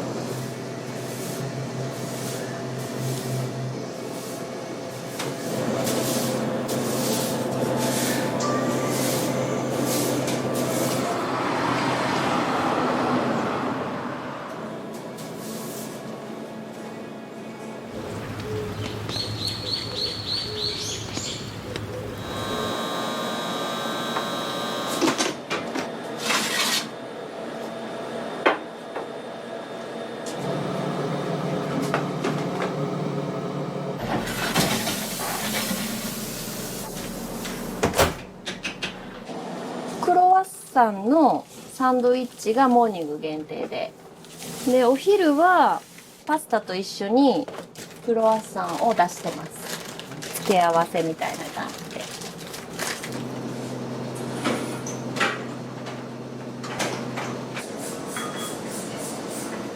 おはようございます。おはようございます。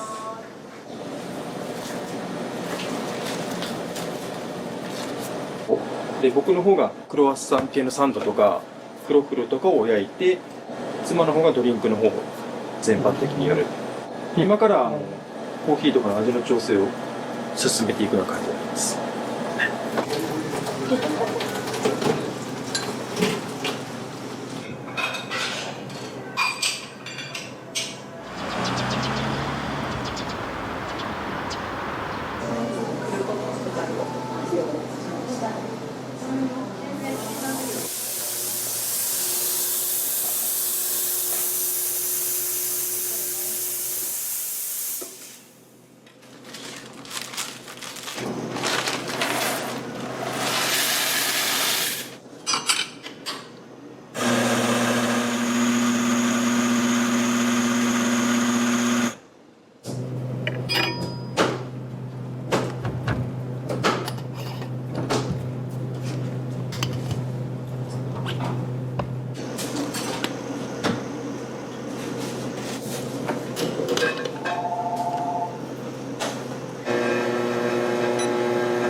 エスプレッソの豆って普通のペーパードリップと違ってものすごく細かくひいたものをこのマシーンで一気に圧をかけて短時間で抽出するんで、少しの粉の量とか粉の引き目の違いで味がガラッと変わってしまうんですね。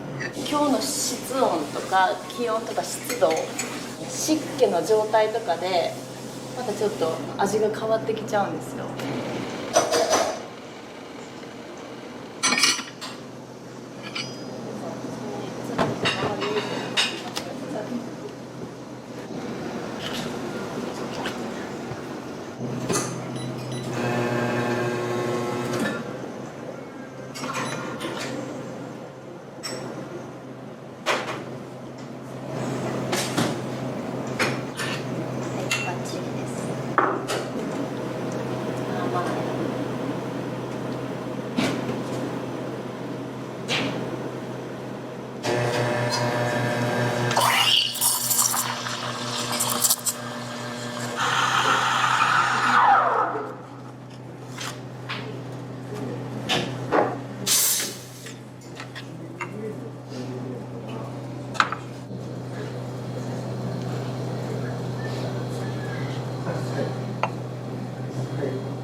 一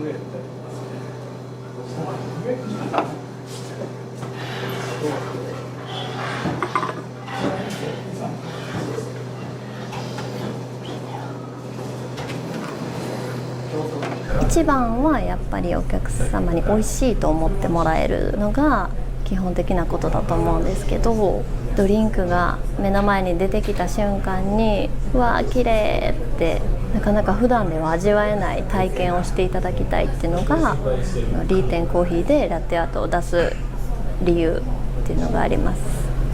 はい、ちなみに今日のコーヒーのなんか仕上がりとかはどうでしたか？バッチリでしたはい、ミルクと合わせてもコーヒーの感じをちゃんと味わえて、でミルクと合わせなくてもすっきり飲みやすい感じにしてます。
季節限定商品っていうのがあって、季節ごとに旬の果物とかを食材を使ったクロッフルを出してます。クロッフル焼きたてで食べていただくんで、サクッともちっとしたクロッフルが食べれます。食感がやみつきになります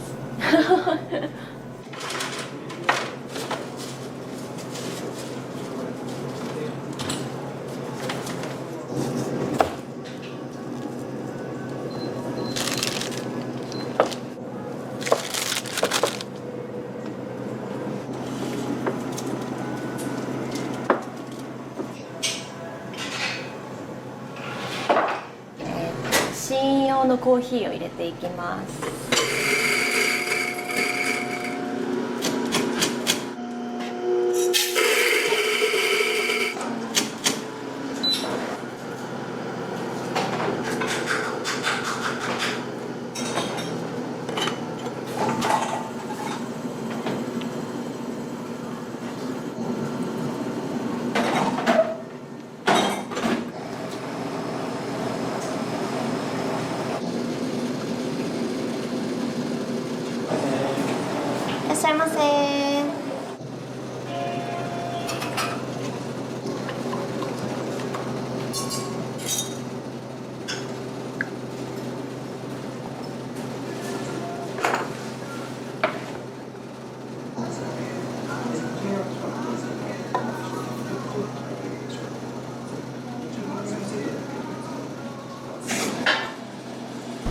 産地が特定できる豆のことをシングルオリジンって言いまして、4種類あります。すべてスペシャルティーコーヒーです。市場で出てるコーヒー豆のうちのほんの少しの希少なコーヒー豆で、産地が特定できる、農家が特定できる、農園が特定できる、農家さんの顔も分かる、そういう豆をスペシャルティーコーヒーって言います。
半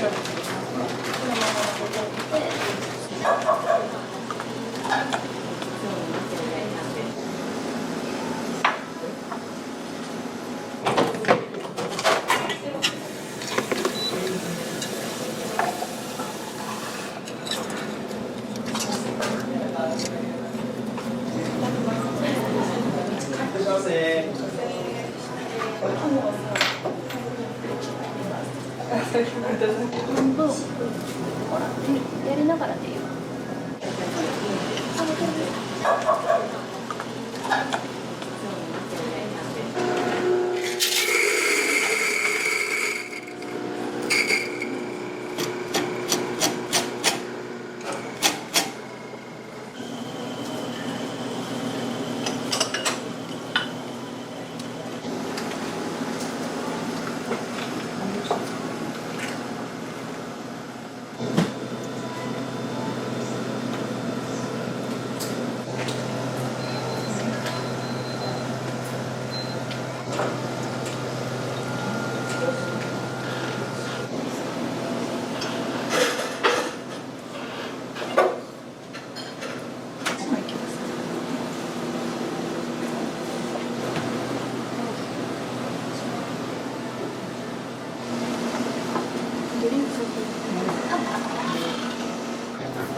出しといてもらってちょっと暇そうやなと思ったら中入れてっていう風にしましょうか。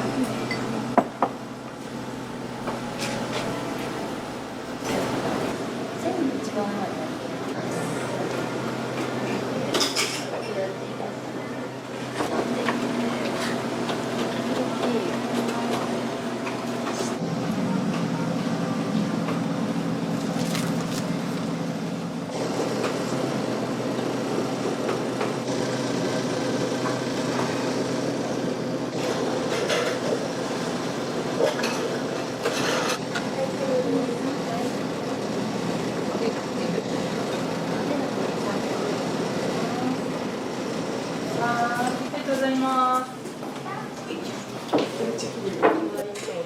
いただきます。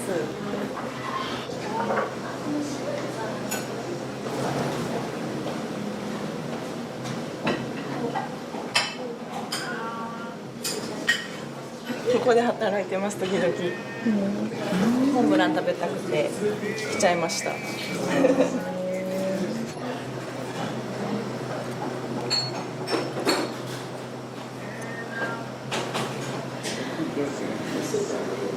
丈夫です。はい。いいですか？はい。すいません。今日はありがとうございました。またお待ちしてます。ありがとうございます。ありがとうございます。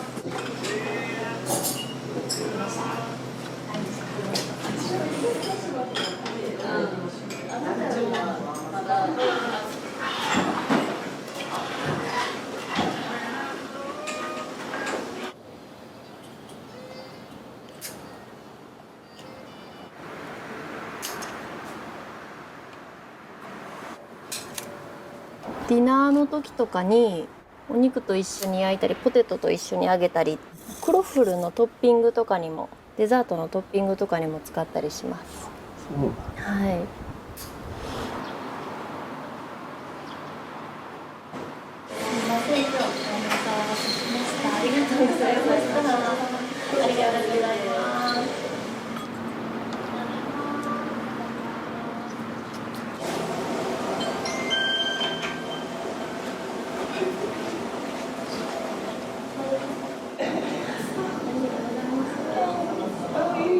では頑張ってください。ありがとうございます。お疲れ様です。お疲れ様です。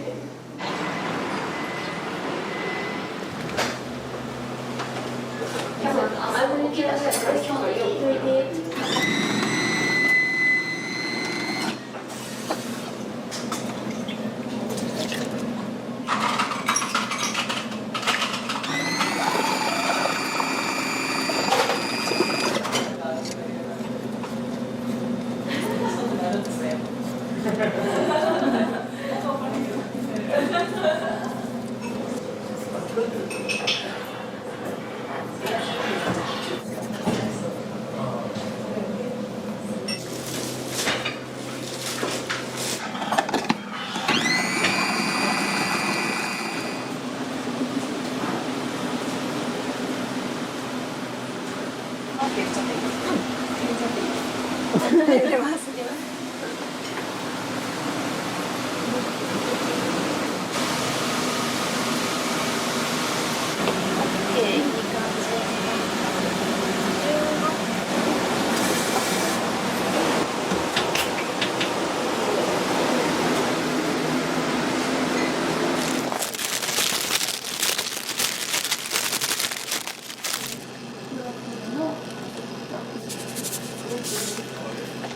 ミニパプリカ一旦これで焼いて冷やしてサラダに入れて食べたらめっちゃ美味しい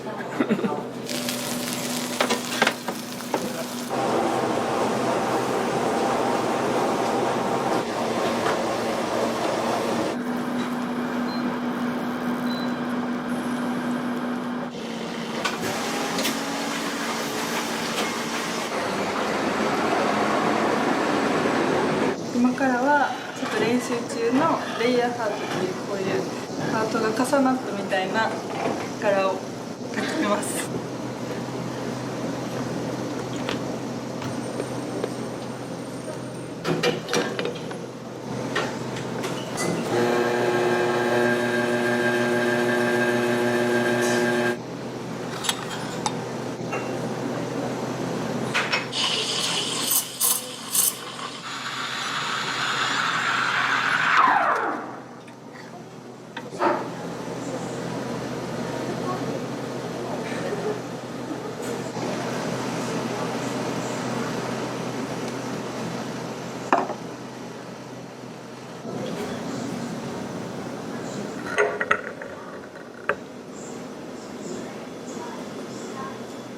ここ働き始めてからなんで半年も経ってないですね。日々新しい発見っていうか学びがあるんで、めっちゃ楽しくて刺激になってます。今18です。将来自分のお店出すためにコツコツ勉強しつつ、最終的には自分のお店出せたらなって思ってます。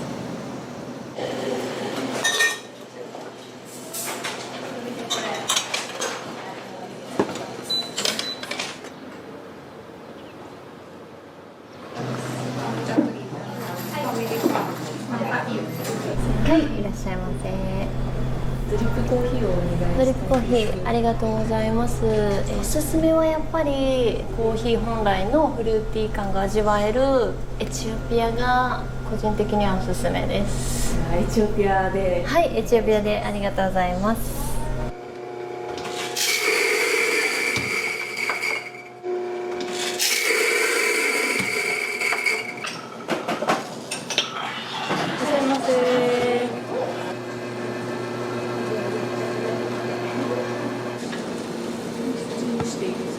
はい。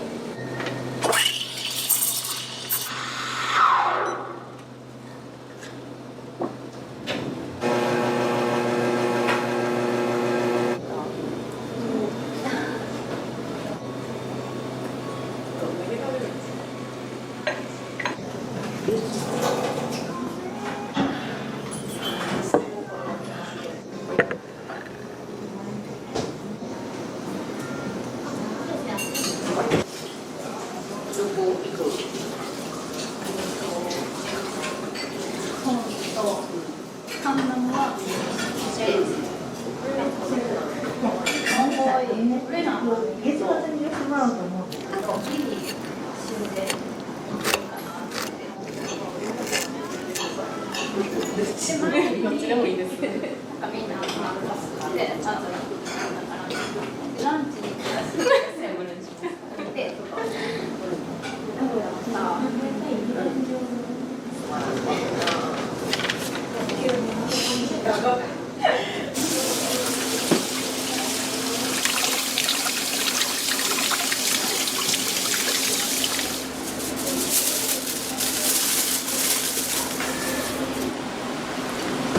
れるだけです。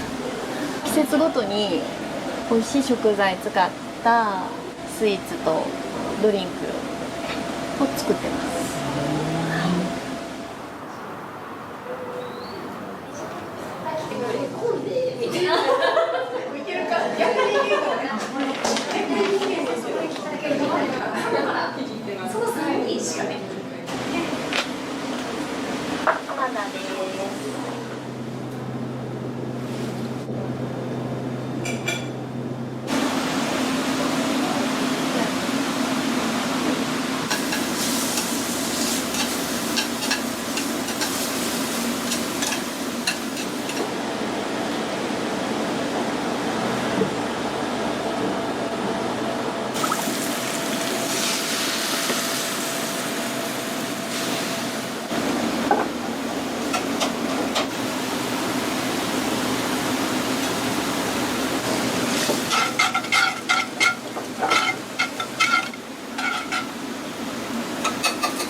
美味しい。モンブラン最高。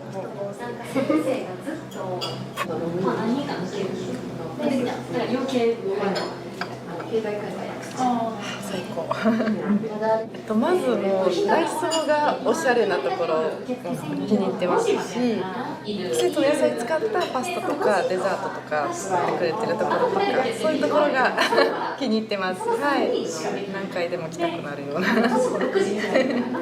いや、お料理も綺麗し、その食器も可愛いし。ね、可愛いし。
季節ごとに変えたり、これと別にコーヒーチーズケーキあるんですけど、エスプレッソ混ぜて作ってみたりとか。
生クリームと芋だけ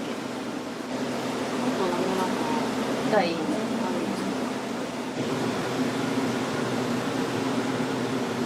うちょっとそう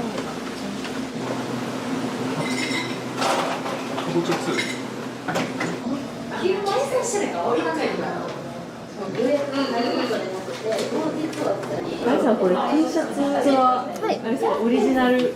あ、オリジナルです。私がデザインしました。はい。見せてもらって。ものづくりが好きで、いろんなものを作ったりはしてました。はい。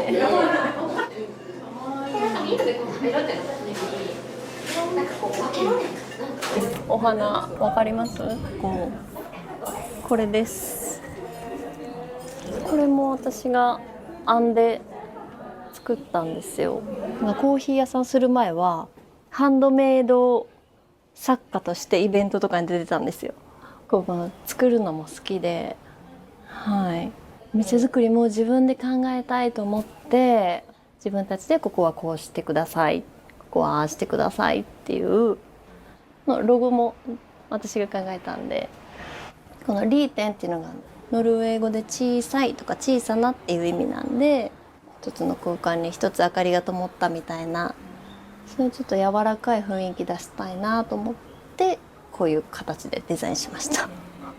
なんかこの形のランプを先に考えて、でその形のランプを探しに行きました。先にロゴが先です。このランプ。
抹茶はきび砂糖とあとチコリが入ってて結構甘みも入ってるので飲みやすい抹茶でもしっかり抹茶の味がする。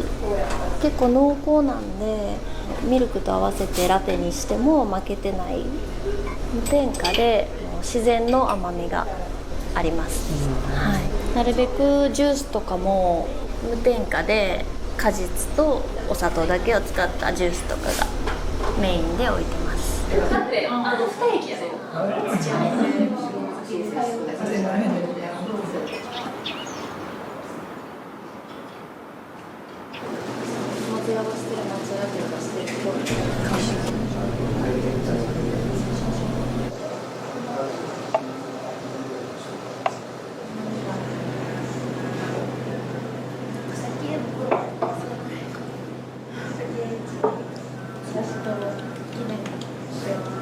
今一応大会に出たいなと思ってて出れるレベルになるように今練習してて愛さんとか他のスタッフが大会に出てるんで頑張って練習してるとことか見たら挑戦してみたいかもってどんどん思うようになってきて目指してます。大きな自分の目標としては自分のお店を持ちたいが一応大きな目標でそのためにここで勉強したり曲がり営業させてもらったりとかして今挑戦してるところかなって感じ。で自分がやりやすいやってみてもいいかも。ああだこうだ言いながら。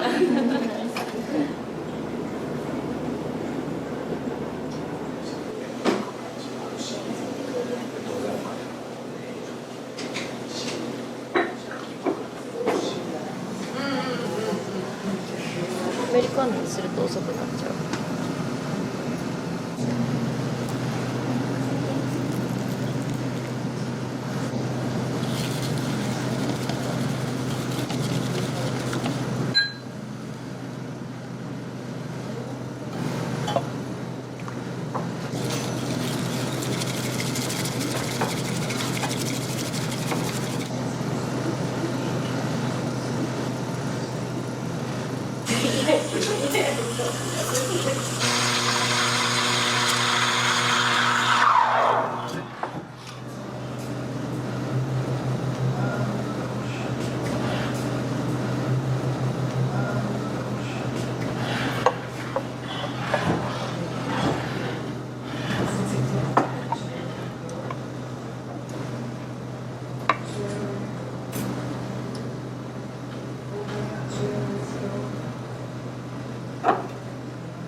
私のおじいちゃんおばあちゃんのお家が和菓子屋さんで、揖保郡太子町の和菓子屋虎屋であんこを炊いてもらってます。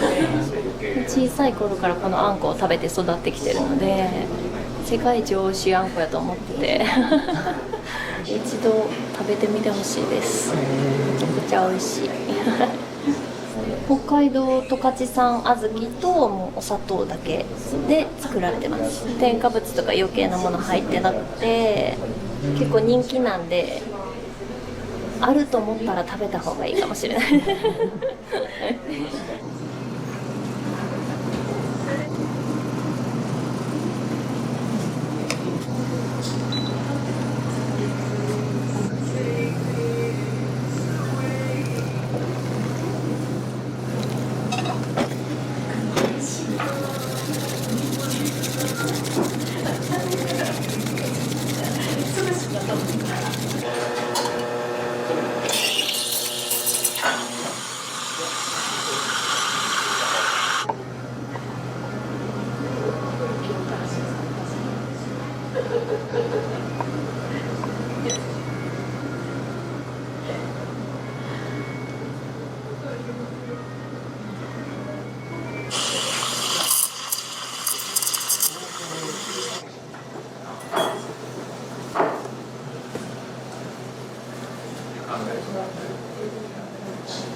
あんバターコロッケあ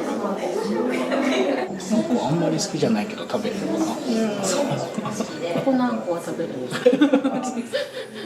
クロッフルも美味しいし、コーヒーももちろん美味しいし、あとはオーナーさんの人柄、いい人っていうにじみ出てるというか、溢れ出てるというか、その感じですね。めちゃくちゃ大好きです。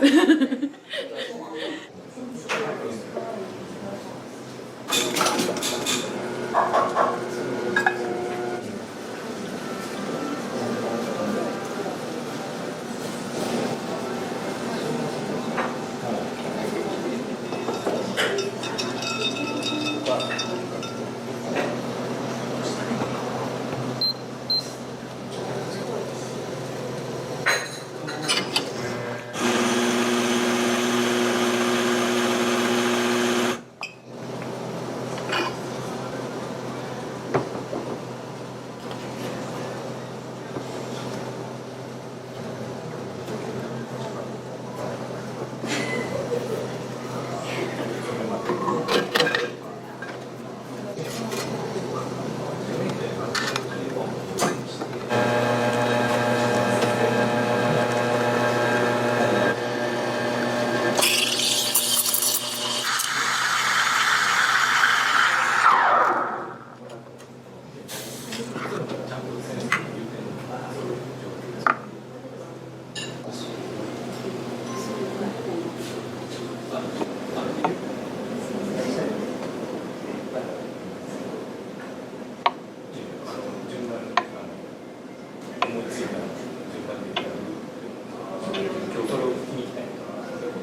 今日の一番です。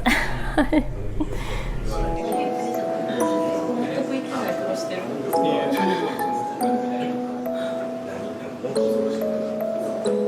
私にとっては挑戦し続けれるものというかですね、なかなかこの年で何かに挑戦して人前に出て何かを目指して頑張るっていうのがなかなかない中で、自分が本当にすごい綺麗魅力的だなって思うものに打ち込めるっていうのが今ラテアートなんですよ。で、私の日常に光を差し込んでくれたみたいな、そんな存在です。大げさですけど。ラテアートって描くのがすっごく難しいんですけど、描いてみたいって言われる方とかが結構いるんで、いつか自分のお店でラテアートを出すようなお店を目指してる方とか、そういうスタッフたちに教えてあげれるぐらいのスキルを身につけないといけないなって思いながらやってます。はい、スタッフたちもめちゃくちゃ頑張ってます。はい。賞を取るっていうのはすごい難しいことで、賞を取るっていうのは目標ではあるんですけど、それだけじゃなくて大会っていろんな地方の方と出会えたりとか、いろんなコーヒー屋さんのバリスタさんと出会っていろんな話したりとか、自分がどこまでできるかっていうチャレンジもあるんですけど、一緒に練習とかしてきた仲間たちと切磋琢磨しながらやっていけるっていうのはすごい貴重な経験やなと思って、なかなかこの年でそんなことできないんで、第二の青春じゃないですけど、今そんな感じで、ちょっと日々過ごさせてもらってます。はい。また近々あるんですか？はい、1ヶ月後に大阪に行ってきます。はい。ありがとうございます。はい。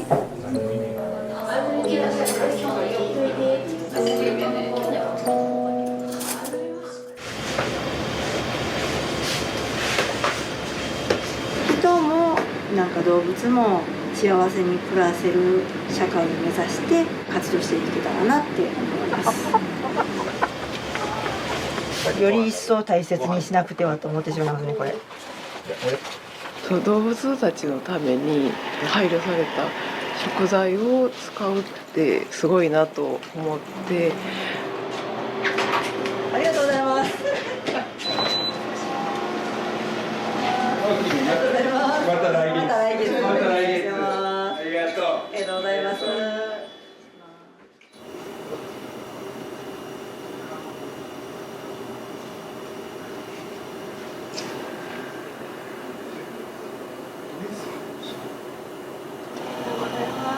よろしくお願いします。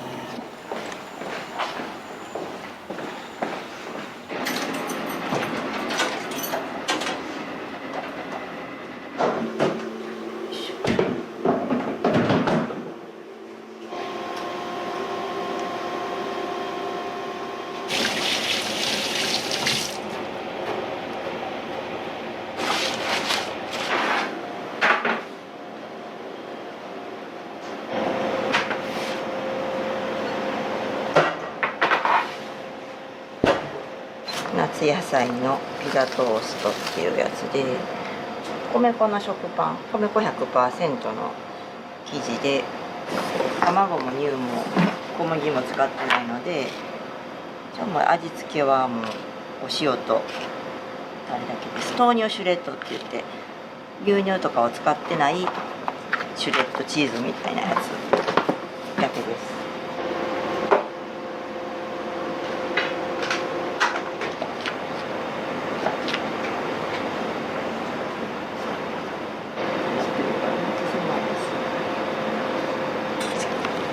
レーズンフレンチと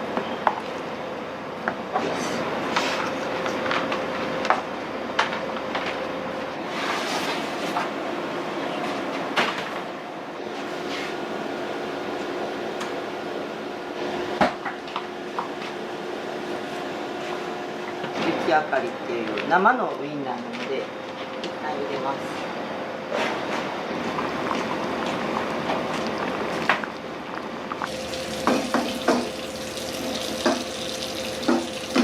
三つ瀬鶏って言って地鶏ですね。アニマルウェルフェアにもちゃんと取り組んだ鶏です。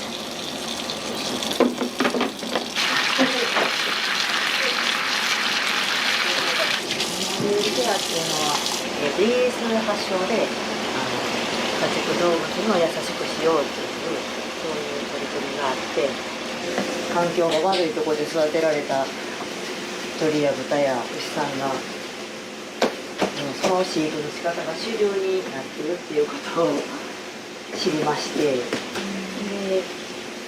知れば知るほど最初は鶏さんの卵のね産卵系の最後というか末路といいますか、それをたまたまインターネットで目にして、一応自分のパン屋としてできることはちょっとやりたいなと思って、まずはあれですね、卵を全部平飼い卵に変えました。できるだけ動物に優しい飼育の仕方でされてるものを使うようにしようと。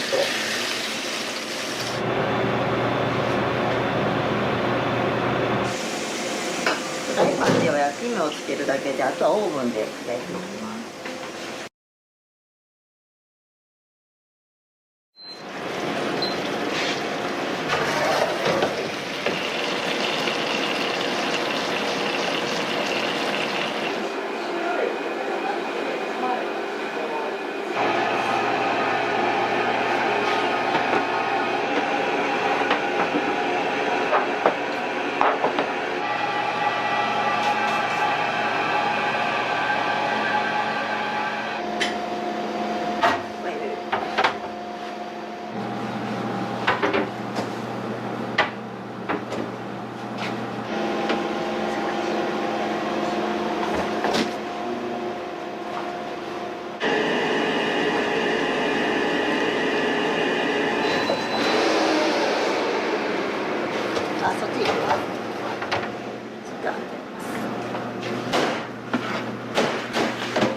流し込みます。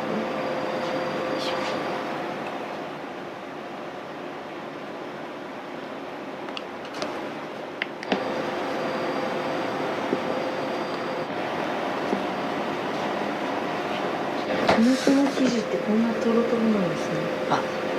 何も入れなければこんな感じです。ちょっと小麦を入れたりとかグルテンを入れたりとかしたらちゃんと成形できるんですけど、でもやっぱりアレルギーの人とかやったらグルテンが入ってたらもうアレルギー出てしまうので全く意味がないので、そもそも米粉パンを作る気は全くなくって、絶対小麦の方が美味しいやんって私はずっと思ってたから、でもちょっとスタッフに小麦アレルギーの子がいたりとか、やっぱお客さんの中でもお客さんからもすごい要望が結構あるので、そんなに多いんやと思ってね。ほんでちょっと勉強というか、どうやったら膨らむんやろうと思って、こんにゃく粉を入れたらちゃんと膨らむっていうことを教えてもらって、なんか今も 100% でねできるっていうことが分かったんで、それにいろいろ具材を試して、これやったら美味しいなっていうやつをやってます。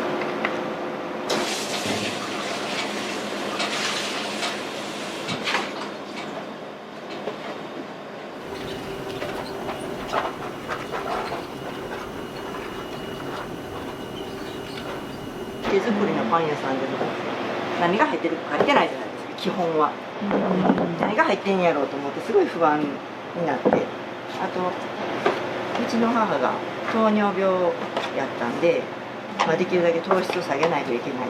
だから小麦粉だけじゃなくて全粒粉を入れた方がいいんじゃないか、あとお砂糖は天才糖の方がいいんちゃうかって言って、であと自分で使いたくないマーガリンとかショートニングとかそういうのも一切使わずに自分の食べたい体に良い食パンを作りたいなと思って家でずっと作り続けてる。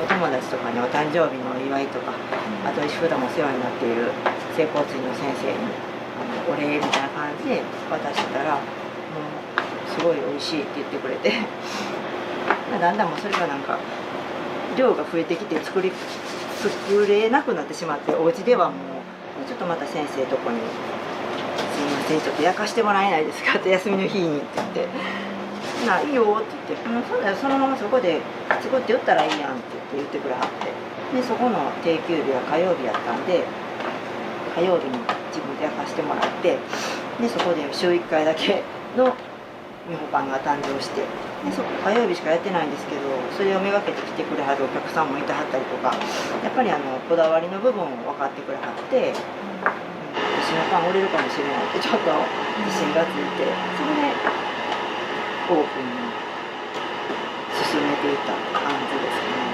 ね。美味しいと思えへんかったらヨーダさんので、もう自分がもう何回食べても「うまっ」って言えるやつを出してます。そうだから最初に美味しいと思ってもらったらもうずっと美味しいと思います。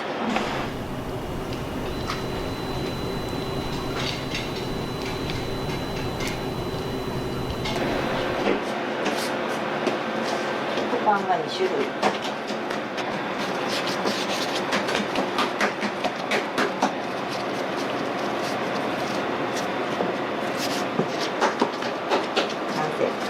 パン屋修行が短い。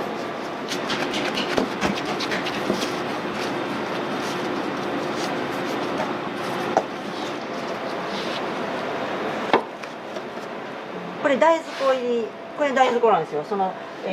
健康なパンを健康に体にいいパンを作ろうと思った時に、日本の国内の食を研究してはるお医者さんみたいな人がいてはって、その米どころの方が寿命が短いということが分かったんですね。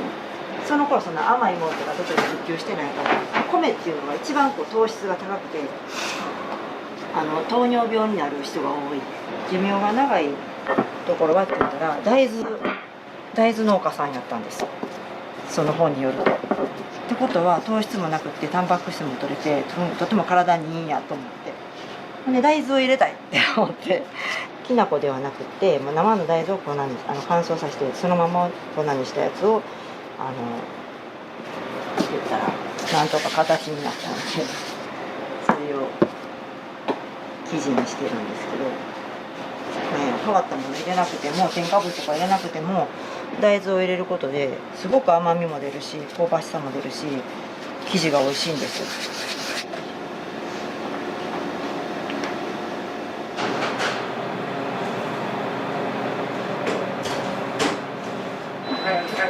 おはようございます。母です。お母様。はい、母です。今からサンドイッチを。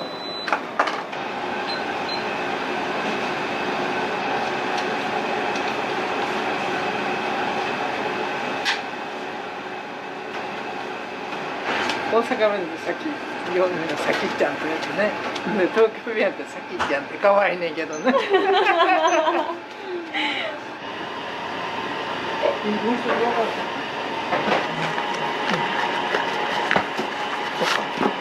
大山バター使ってます。塩パンだけ。チ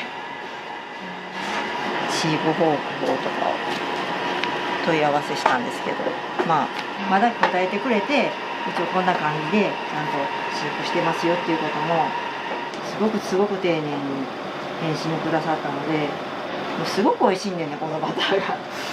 もうだから最初にこれが使いたくて塩パン始めたぐらいこのバターが好きで、だからやめたくなかったし使い続けます。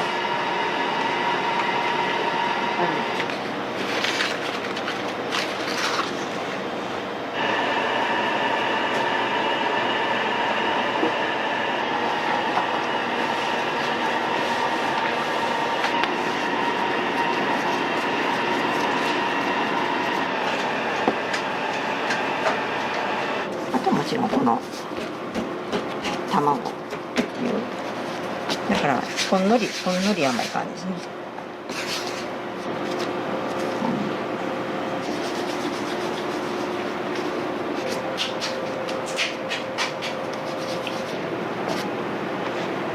メープルシュガーを上に振りかけてから焼きます。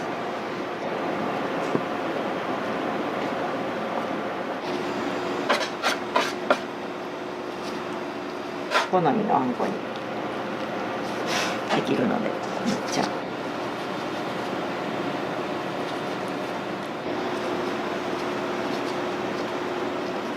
もう盛れるので盛れてもいいようにちょっとだけ多めに入れてます。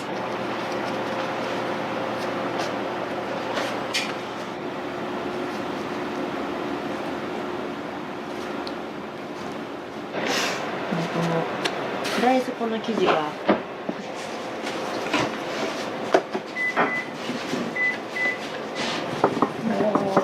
追いつけへんの。あらんなこれ。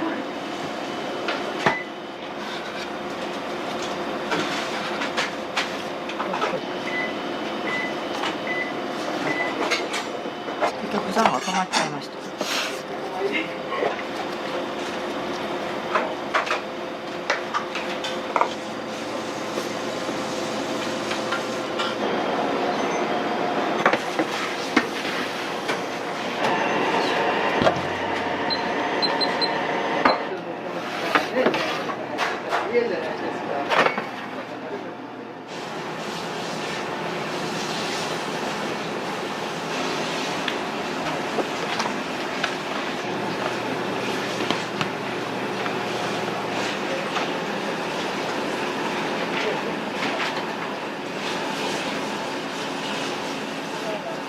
でもね、2週間に1回ぐらいしか買いに行けなくって。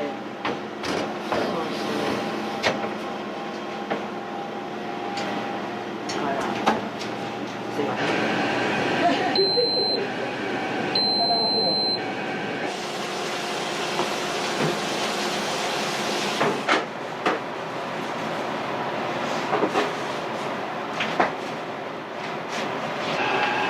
今、東北豚の無塩石無添加のベーコンです。普通豚さんってすごい狭いケージに閉じ込められて出荷されるまでを迎えるんですけど、このベーコンに使われている豚肉の豚さんはもう完全放牧飼育で豚さんに負担がないようにされて、ちゃんとアニマルウェルフェアにのっとった形で作られている豚肉さんで作ったベーコンです。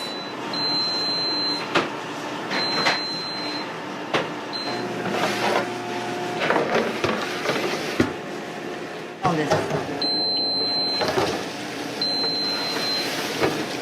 すごいめちゃくちゃめっちゃなんていうかな、素材そのものの匂いが違うでしょ。そうですね。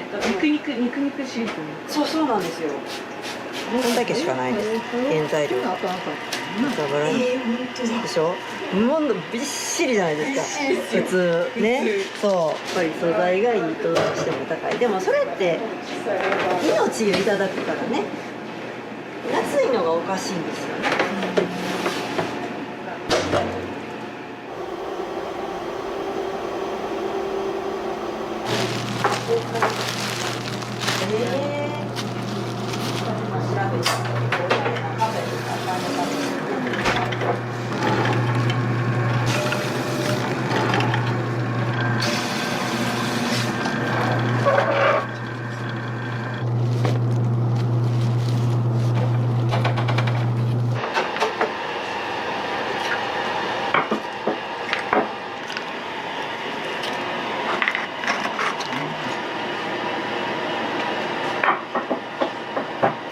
卵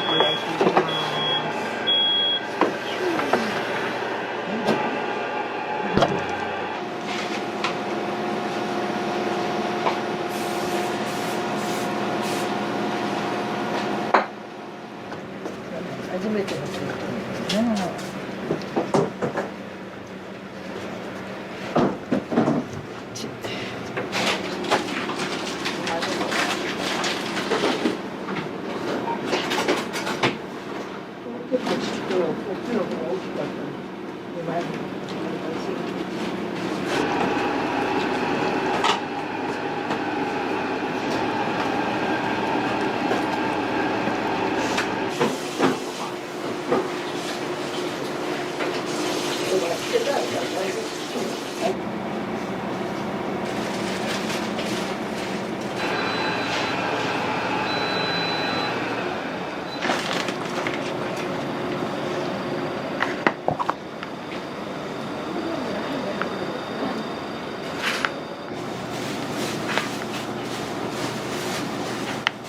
美味しそうなタルタルソースですね。ありがとうございます。これも手作りです。あ、手作りでやられてるんですね。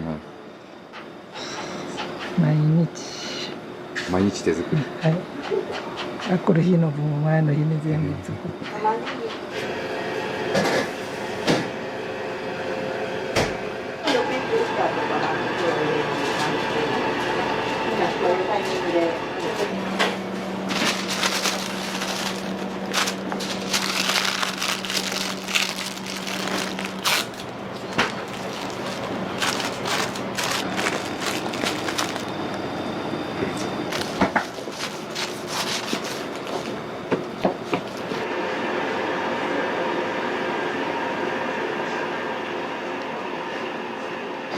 タコスミート。タコスミート。はい。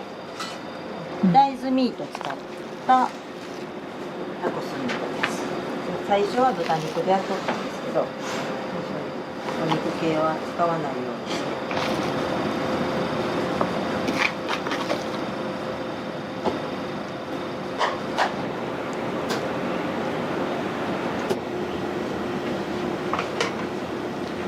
お母ちゃん真面目やから。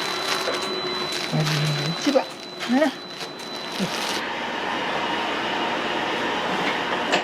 楽しい。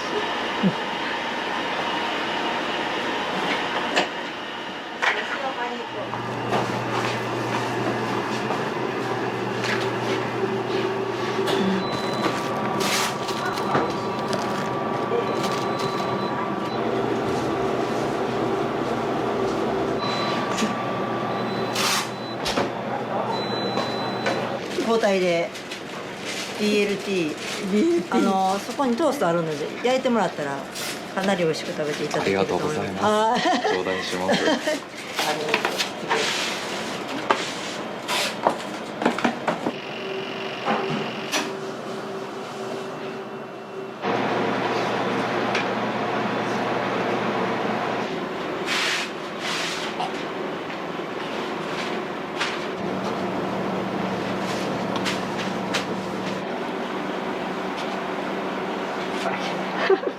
何でも言われる。無地の大豆粉食パンの生地やから甘くなくって上にこ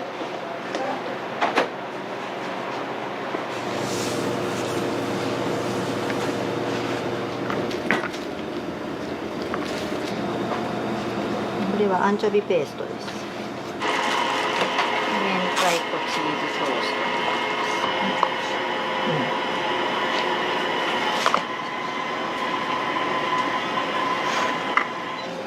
かなんかそれにそんなめちゃくちゃたくさんいろんなもの入れなくてもセイロンシナモンっていう癖のないシナモンなんですよ。これがメープルシュガーです。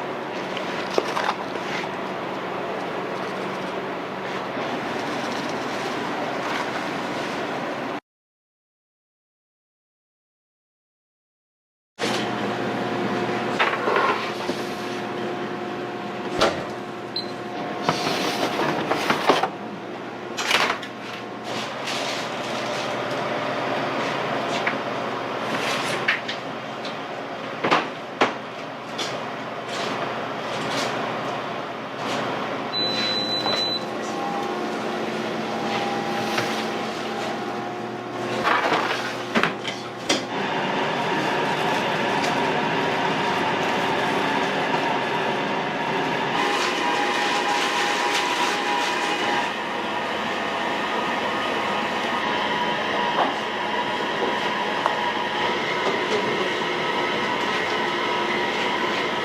入れてまた作ってる。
あ、ちょっと小さいぐらいだったし。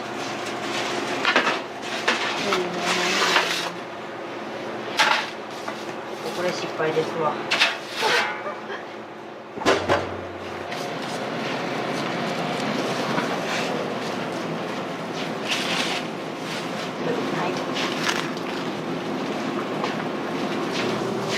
あ、違う、箱持ってない。箱持ってない。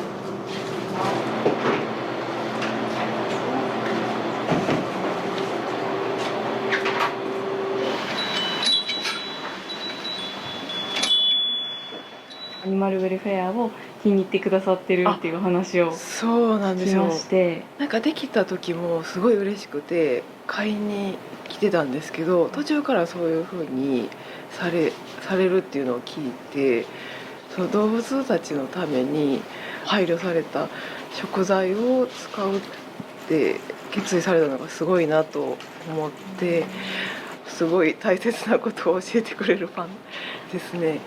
はい。これがそうですね。ホットドッグですね。応援したいっていう気持ちと、で食べてみたら本当に美味しくて、これを楽しみになってるんですよね、土日の朝の。はい、頑張って続けてほしいなって思いますね。応援したいですね。はい。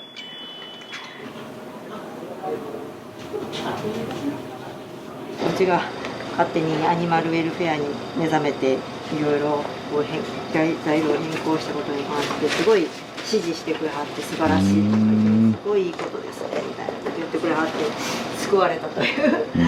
やっぱりね、そんなん関係ないただネオパンが好きって思って来てはる人からしたら、急に原料変えられて値段も上がってってしてね、理解してもらわれへんかったらどうしようかなと思って、自分も生活かかってるし、できるだけ安くと思ってやってるから余裕もないし、でもなんか自分の中ではやらずにおれへんかったので、もうやってまえと思ってやったんですけど、意外となんかそういうふうに声かけてくれはる人がいてはったんですごい救われました。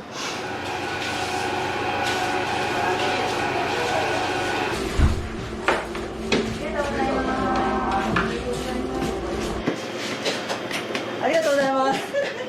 ありがとうございます。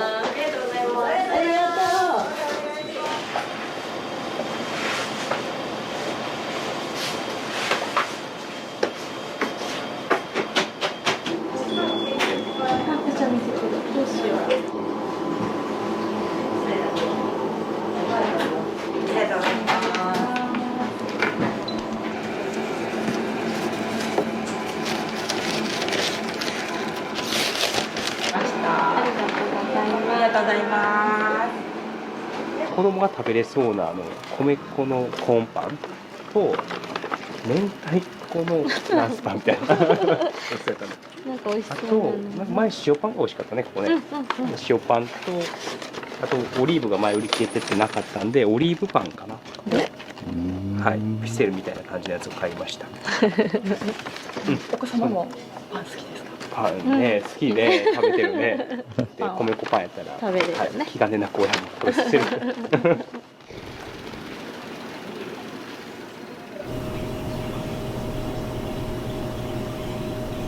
チーズトッペが1点、明太子トーストが1点、塩バターパンが1点で。そうです、週に1回か2回は、はい、朝早くから空いてるんですよ、7時半から。だからもう朝ごはんに飛んできます。3種類チーズが乗ってるっていう感じで、もうここのパン屋さんのチーズすごく美味しいんですよ。これは塩パンですね。これが明太フランス。朝早いし、でお休みもねすごい少ないし、体壊さないでくださいって、それだけが心配です。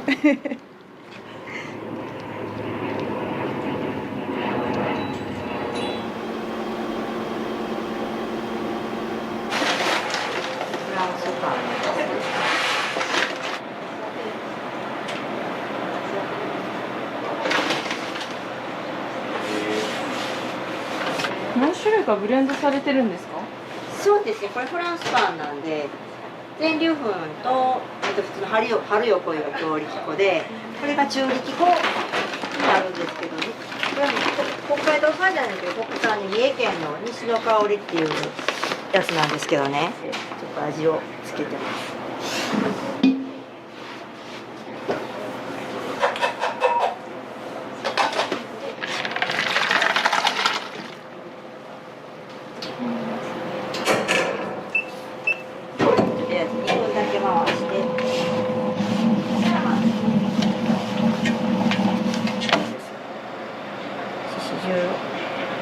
でもこれは予備発酵がこのまま入れたら発酵しにくいみたいです。やったことないんでわかんないんですけど、ここに入れていきます。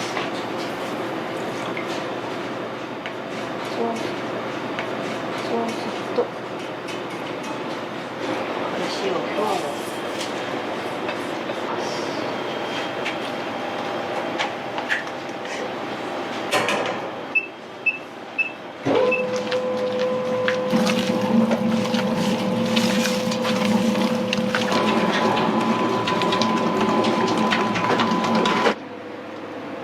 フランスピッツァで先に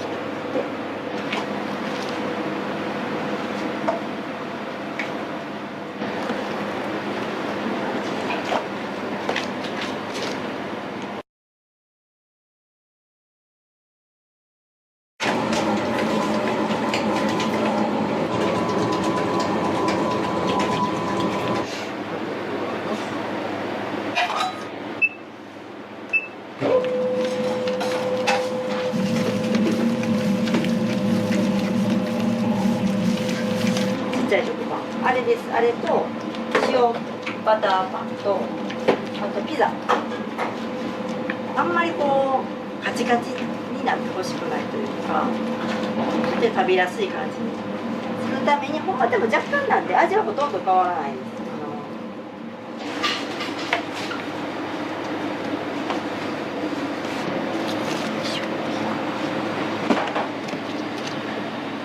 なお5キロなんです。これ食パン。これ大豆粉です。ほんまの大豆を粉にしたもの。こんなん混ぜてる人は多分おらんの違うかなっていう。8キロしか分かる400ぐらい。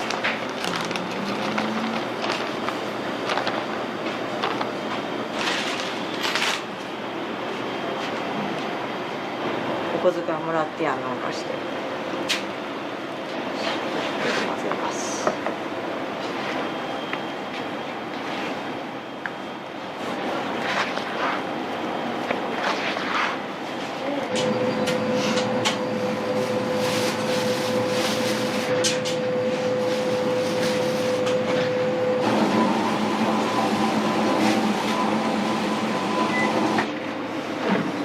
全粒粉と入れまして。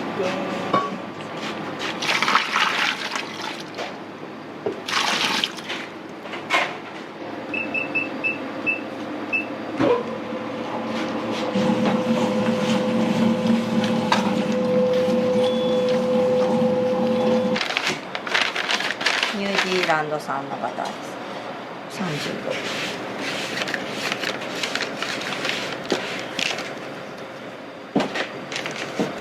オリーブオイルを入れた方が柔らかいです。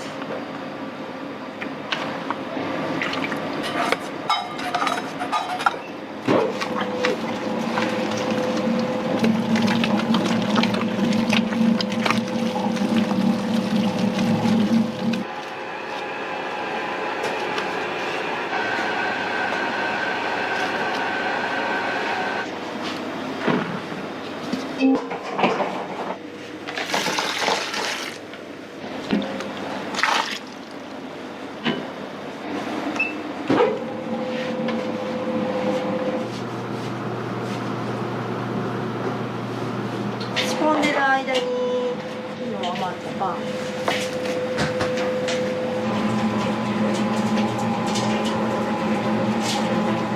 ブツブツが治らなくて、体とか顔とかで皮膚科に行ったら炭水化物の取りすぎやって言われたんですよ。よく考えたらパン屋を目指し始めてからパンをめちゃくちゃ食べるようになったんですよ。朝昼絶対パン、しかももう3個とか4個とか一食に食べるような感じで発症みたいになってしまって、で炭水化物全般があかんから米もダメなんですけど、とりあえず小麦を完全にやめたら結構収まる人が多いから一回それでやってみてって言われて、パンだけじゃなくてうどんもパスタも全部そうやめてやったら治ったんですよ。治ったんです。そうそう。だからパン食べてもいいけど食べる前に葉物野菜を食べなさいねって思ってそれを守ってパンを食べるためにこれを食べてます。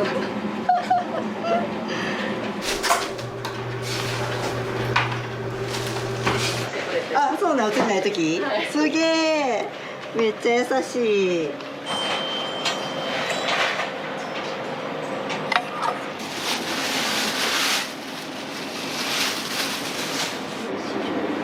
水もちょっと入れします。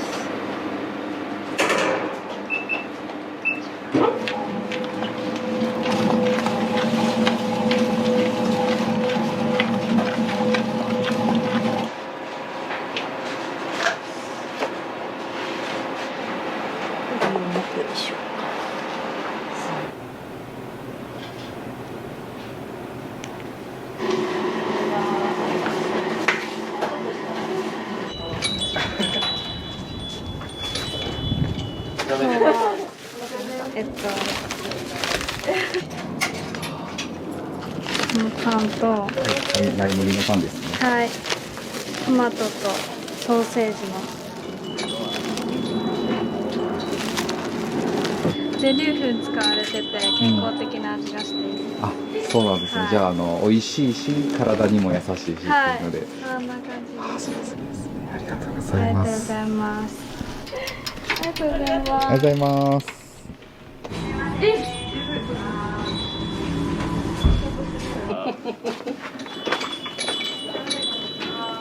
おいくつぐらいパン買われたんですか？6個買い。6個。お。メロンパンです。うわ、いいですね。しらすのピザらしいです。よく買いに来られるんですか？あ、そうですね。もう月1ぐらいでめちゃくちゃ楽しみです。帰って食べます。はい、ありがとうございます。ありがとうございます。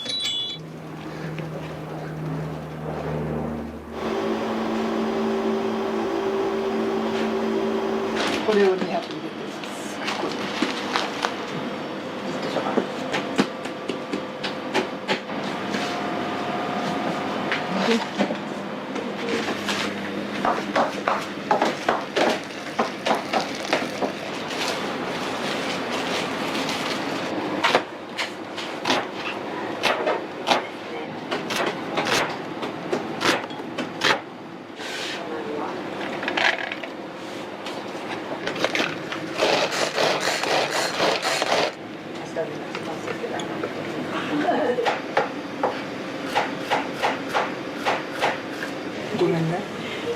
慣れてなくてタイミングこうしておいて。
出来上がりました。でこれでちょっとさ、ある程度粗熱取ってから入れ替えます。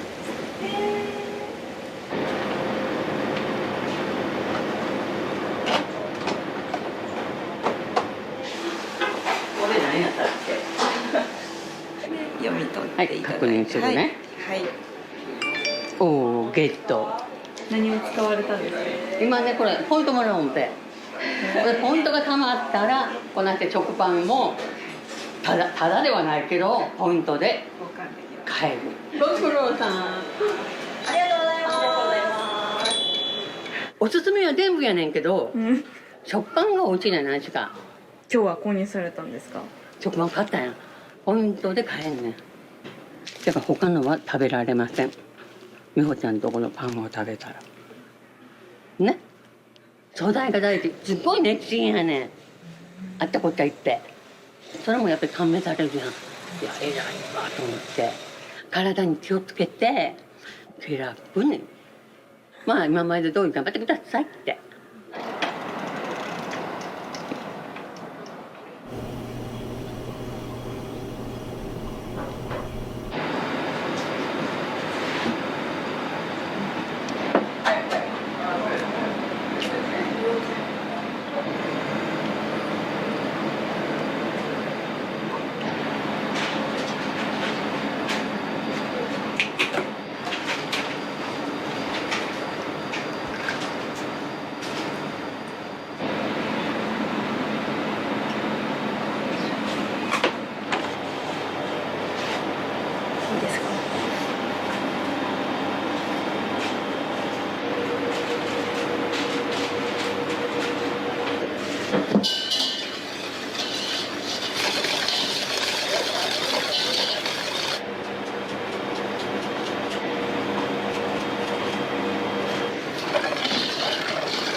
今のは何を？バニラペースト、バニラビーンズがペースト状になってる。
ね、僕らも次いっぺん僕来るの楽しみな。本当に良かったです。また来月。また来月。ありがとう。ありがとうございます。昔僕がこの近所の大学に通ってた時にお母さんが喫茶店をした、喫茶店によく通ったんで、その時からの友達、いろんなところこう訪問したりなんかしてるんですけど、まあお世辞抜きでまあ美味しいパンやなっては思いますよ、本当に。で最近は平飼いの卵にするとかね、そういう信念持ってお作りになられてるからすごいなと思うし、でも何より美味しいもんね。はい、これね、それからこれはちょっと保冷剤が入ってるけど、BLT さんのね、タコス見て、その新作の釜揚げしらす。お母さんもすごくお客さんを大事にする人やったから、やっぱり娘さんがやっぱりその血を引いてるからかな、非常に愛想もいいし、原点を大切にして一つ一つの作り方だとか無理をせずに美味しいパンを追求し続けていってもらったらいいんじゃないかなっていうふうに思いますよね。また来ます。また来ます。ありがとうございました。ありがとう。ありがとう。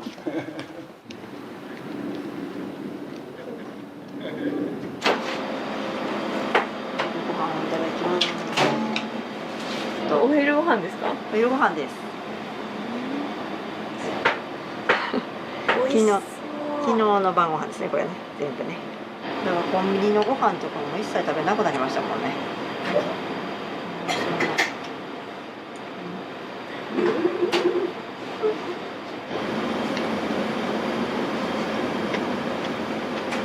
どうですか、この娘さんがのこのお店でパン屋さんになっていかがですか？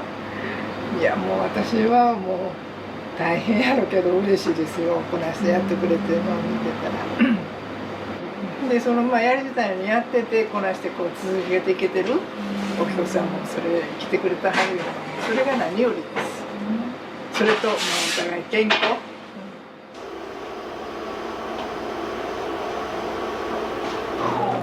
お願いします。ありがとうございます。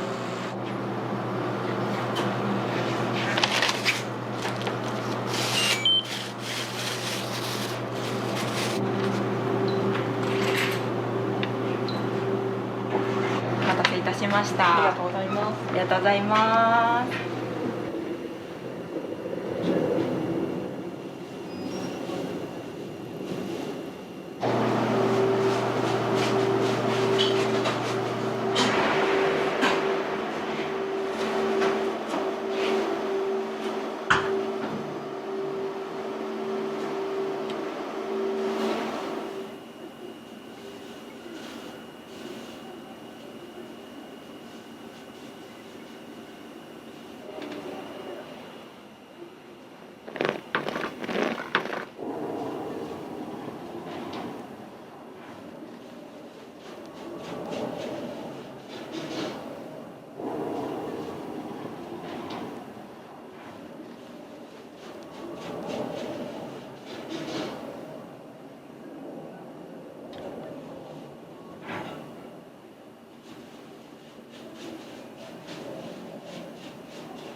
はようございます。おはようございます。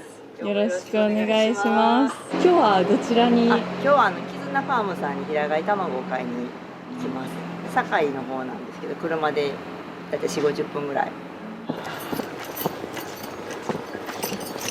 すみません、お願いします。行きます。出発します。ずっと言ってましたね。海のためだけに行ってたから、その時は沖縄の文化とかそういうのも。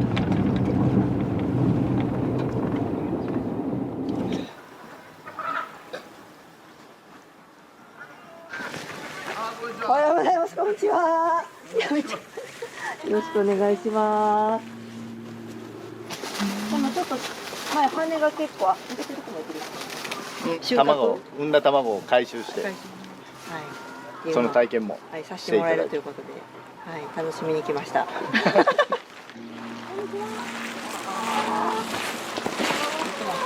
暑さ対策で今シートに水浴びさせてるんですよ。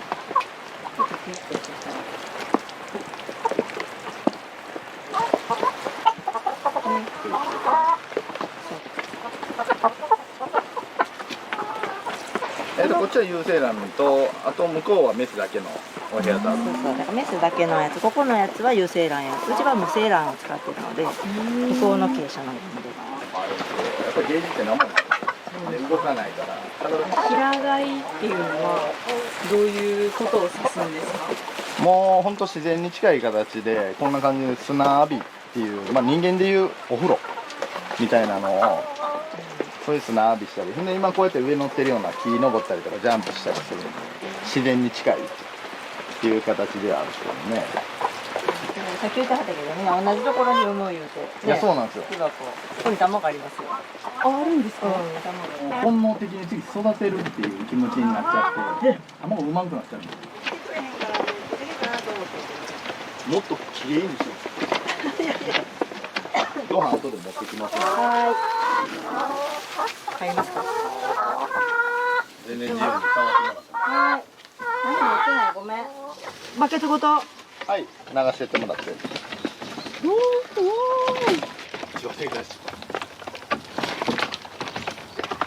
後半待っとった。ごめんな。私はもう、なんかこう、動物に優しい、うちでパンでいう原料をと思って探して出会ったけども。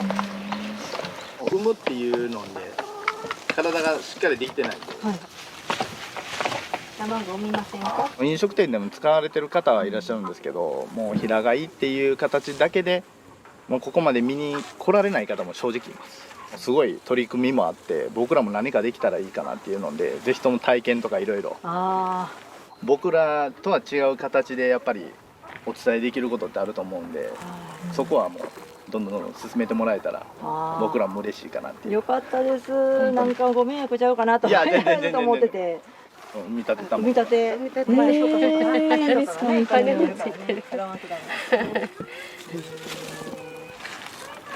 しいです。はい。これでちょっと手作業でやれるんですか？そう。すごい。これで。や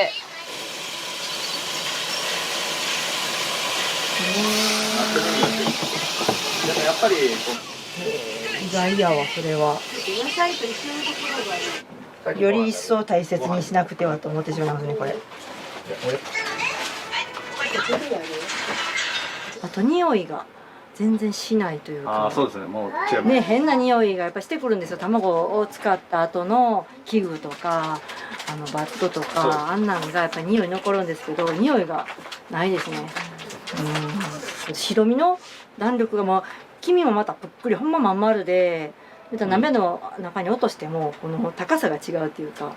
見た感じで全然違いますよね。全然違います。クリームパンとかやっぱり味変わったって言ってくれる人いてるし、あとベーコンエッグサンドとかやったらもうそのまま卵を焼いてやってるから、もう全然違うって分かる人は分かってくれます。本当に嬉しい。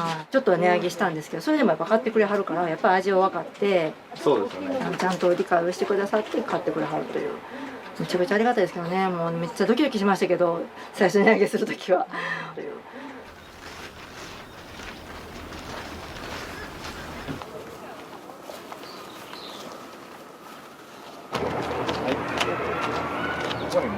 はい。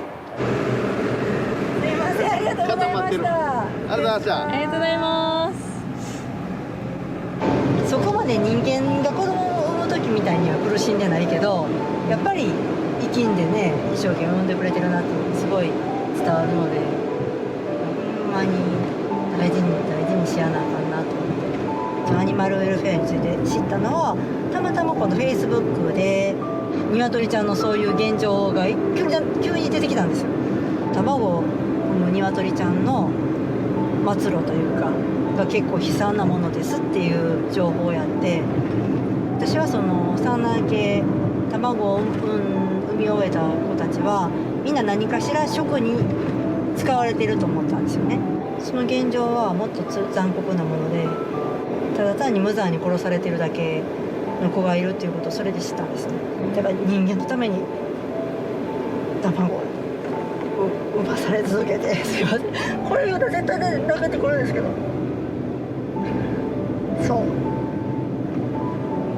卵を産まされ続けて人間のために命を使って、その最後がそれっていうのが本当に辛くて、なんかせめて生きてる間は元気に大切に今のキズナファームさんみたいに育てられた子の卵を飼いたいなって思ったのが最初ですね。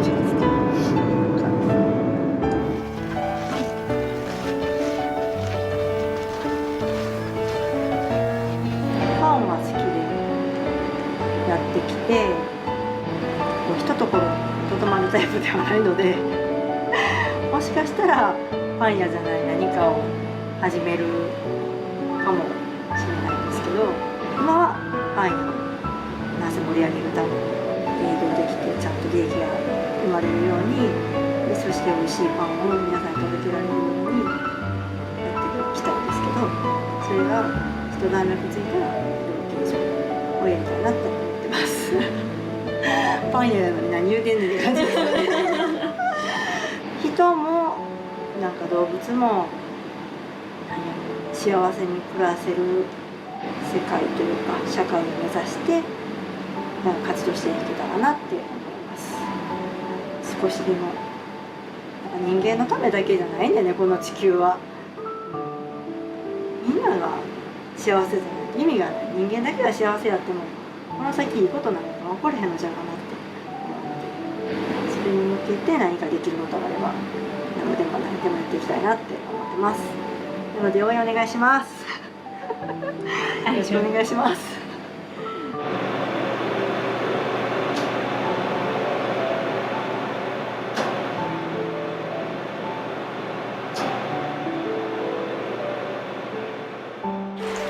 さっき言ってはったけどね、同じところに産むよって。いやそうなんですよ。ここに卵あります。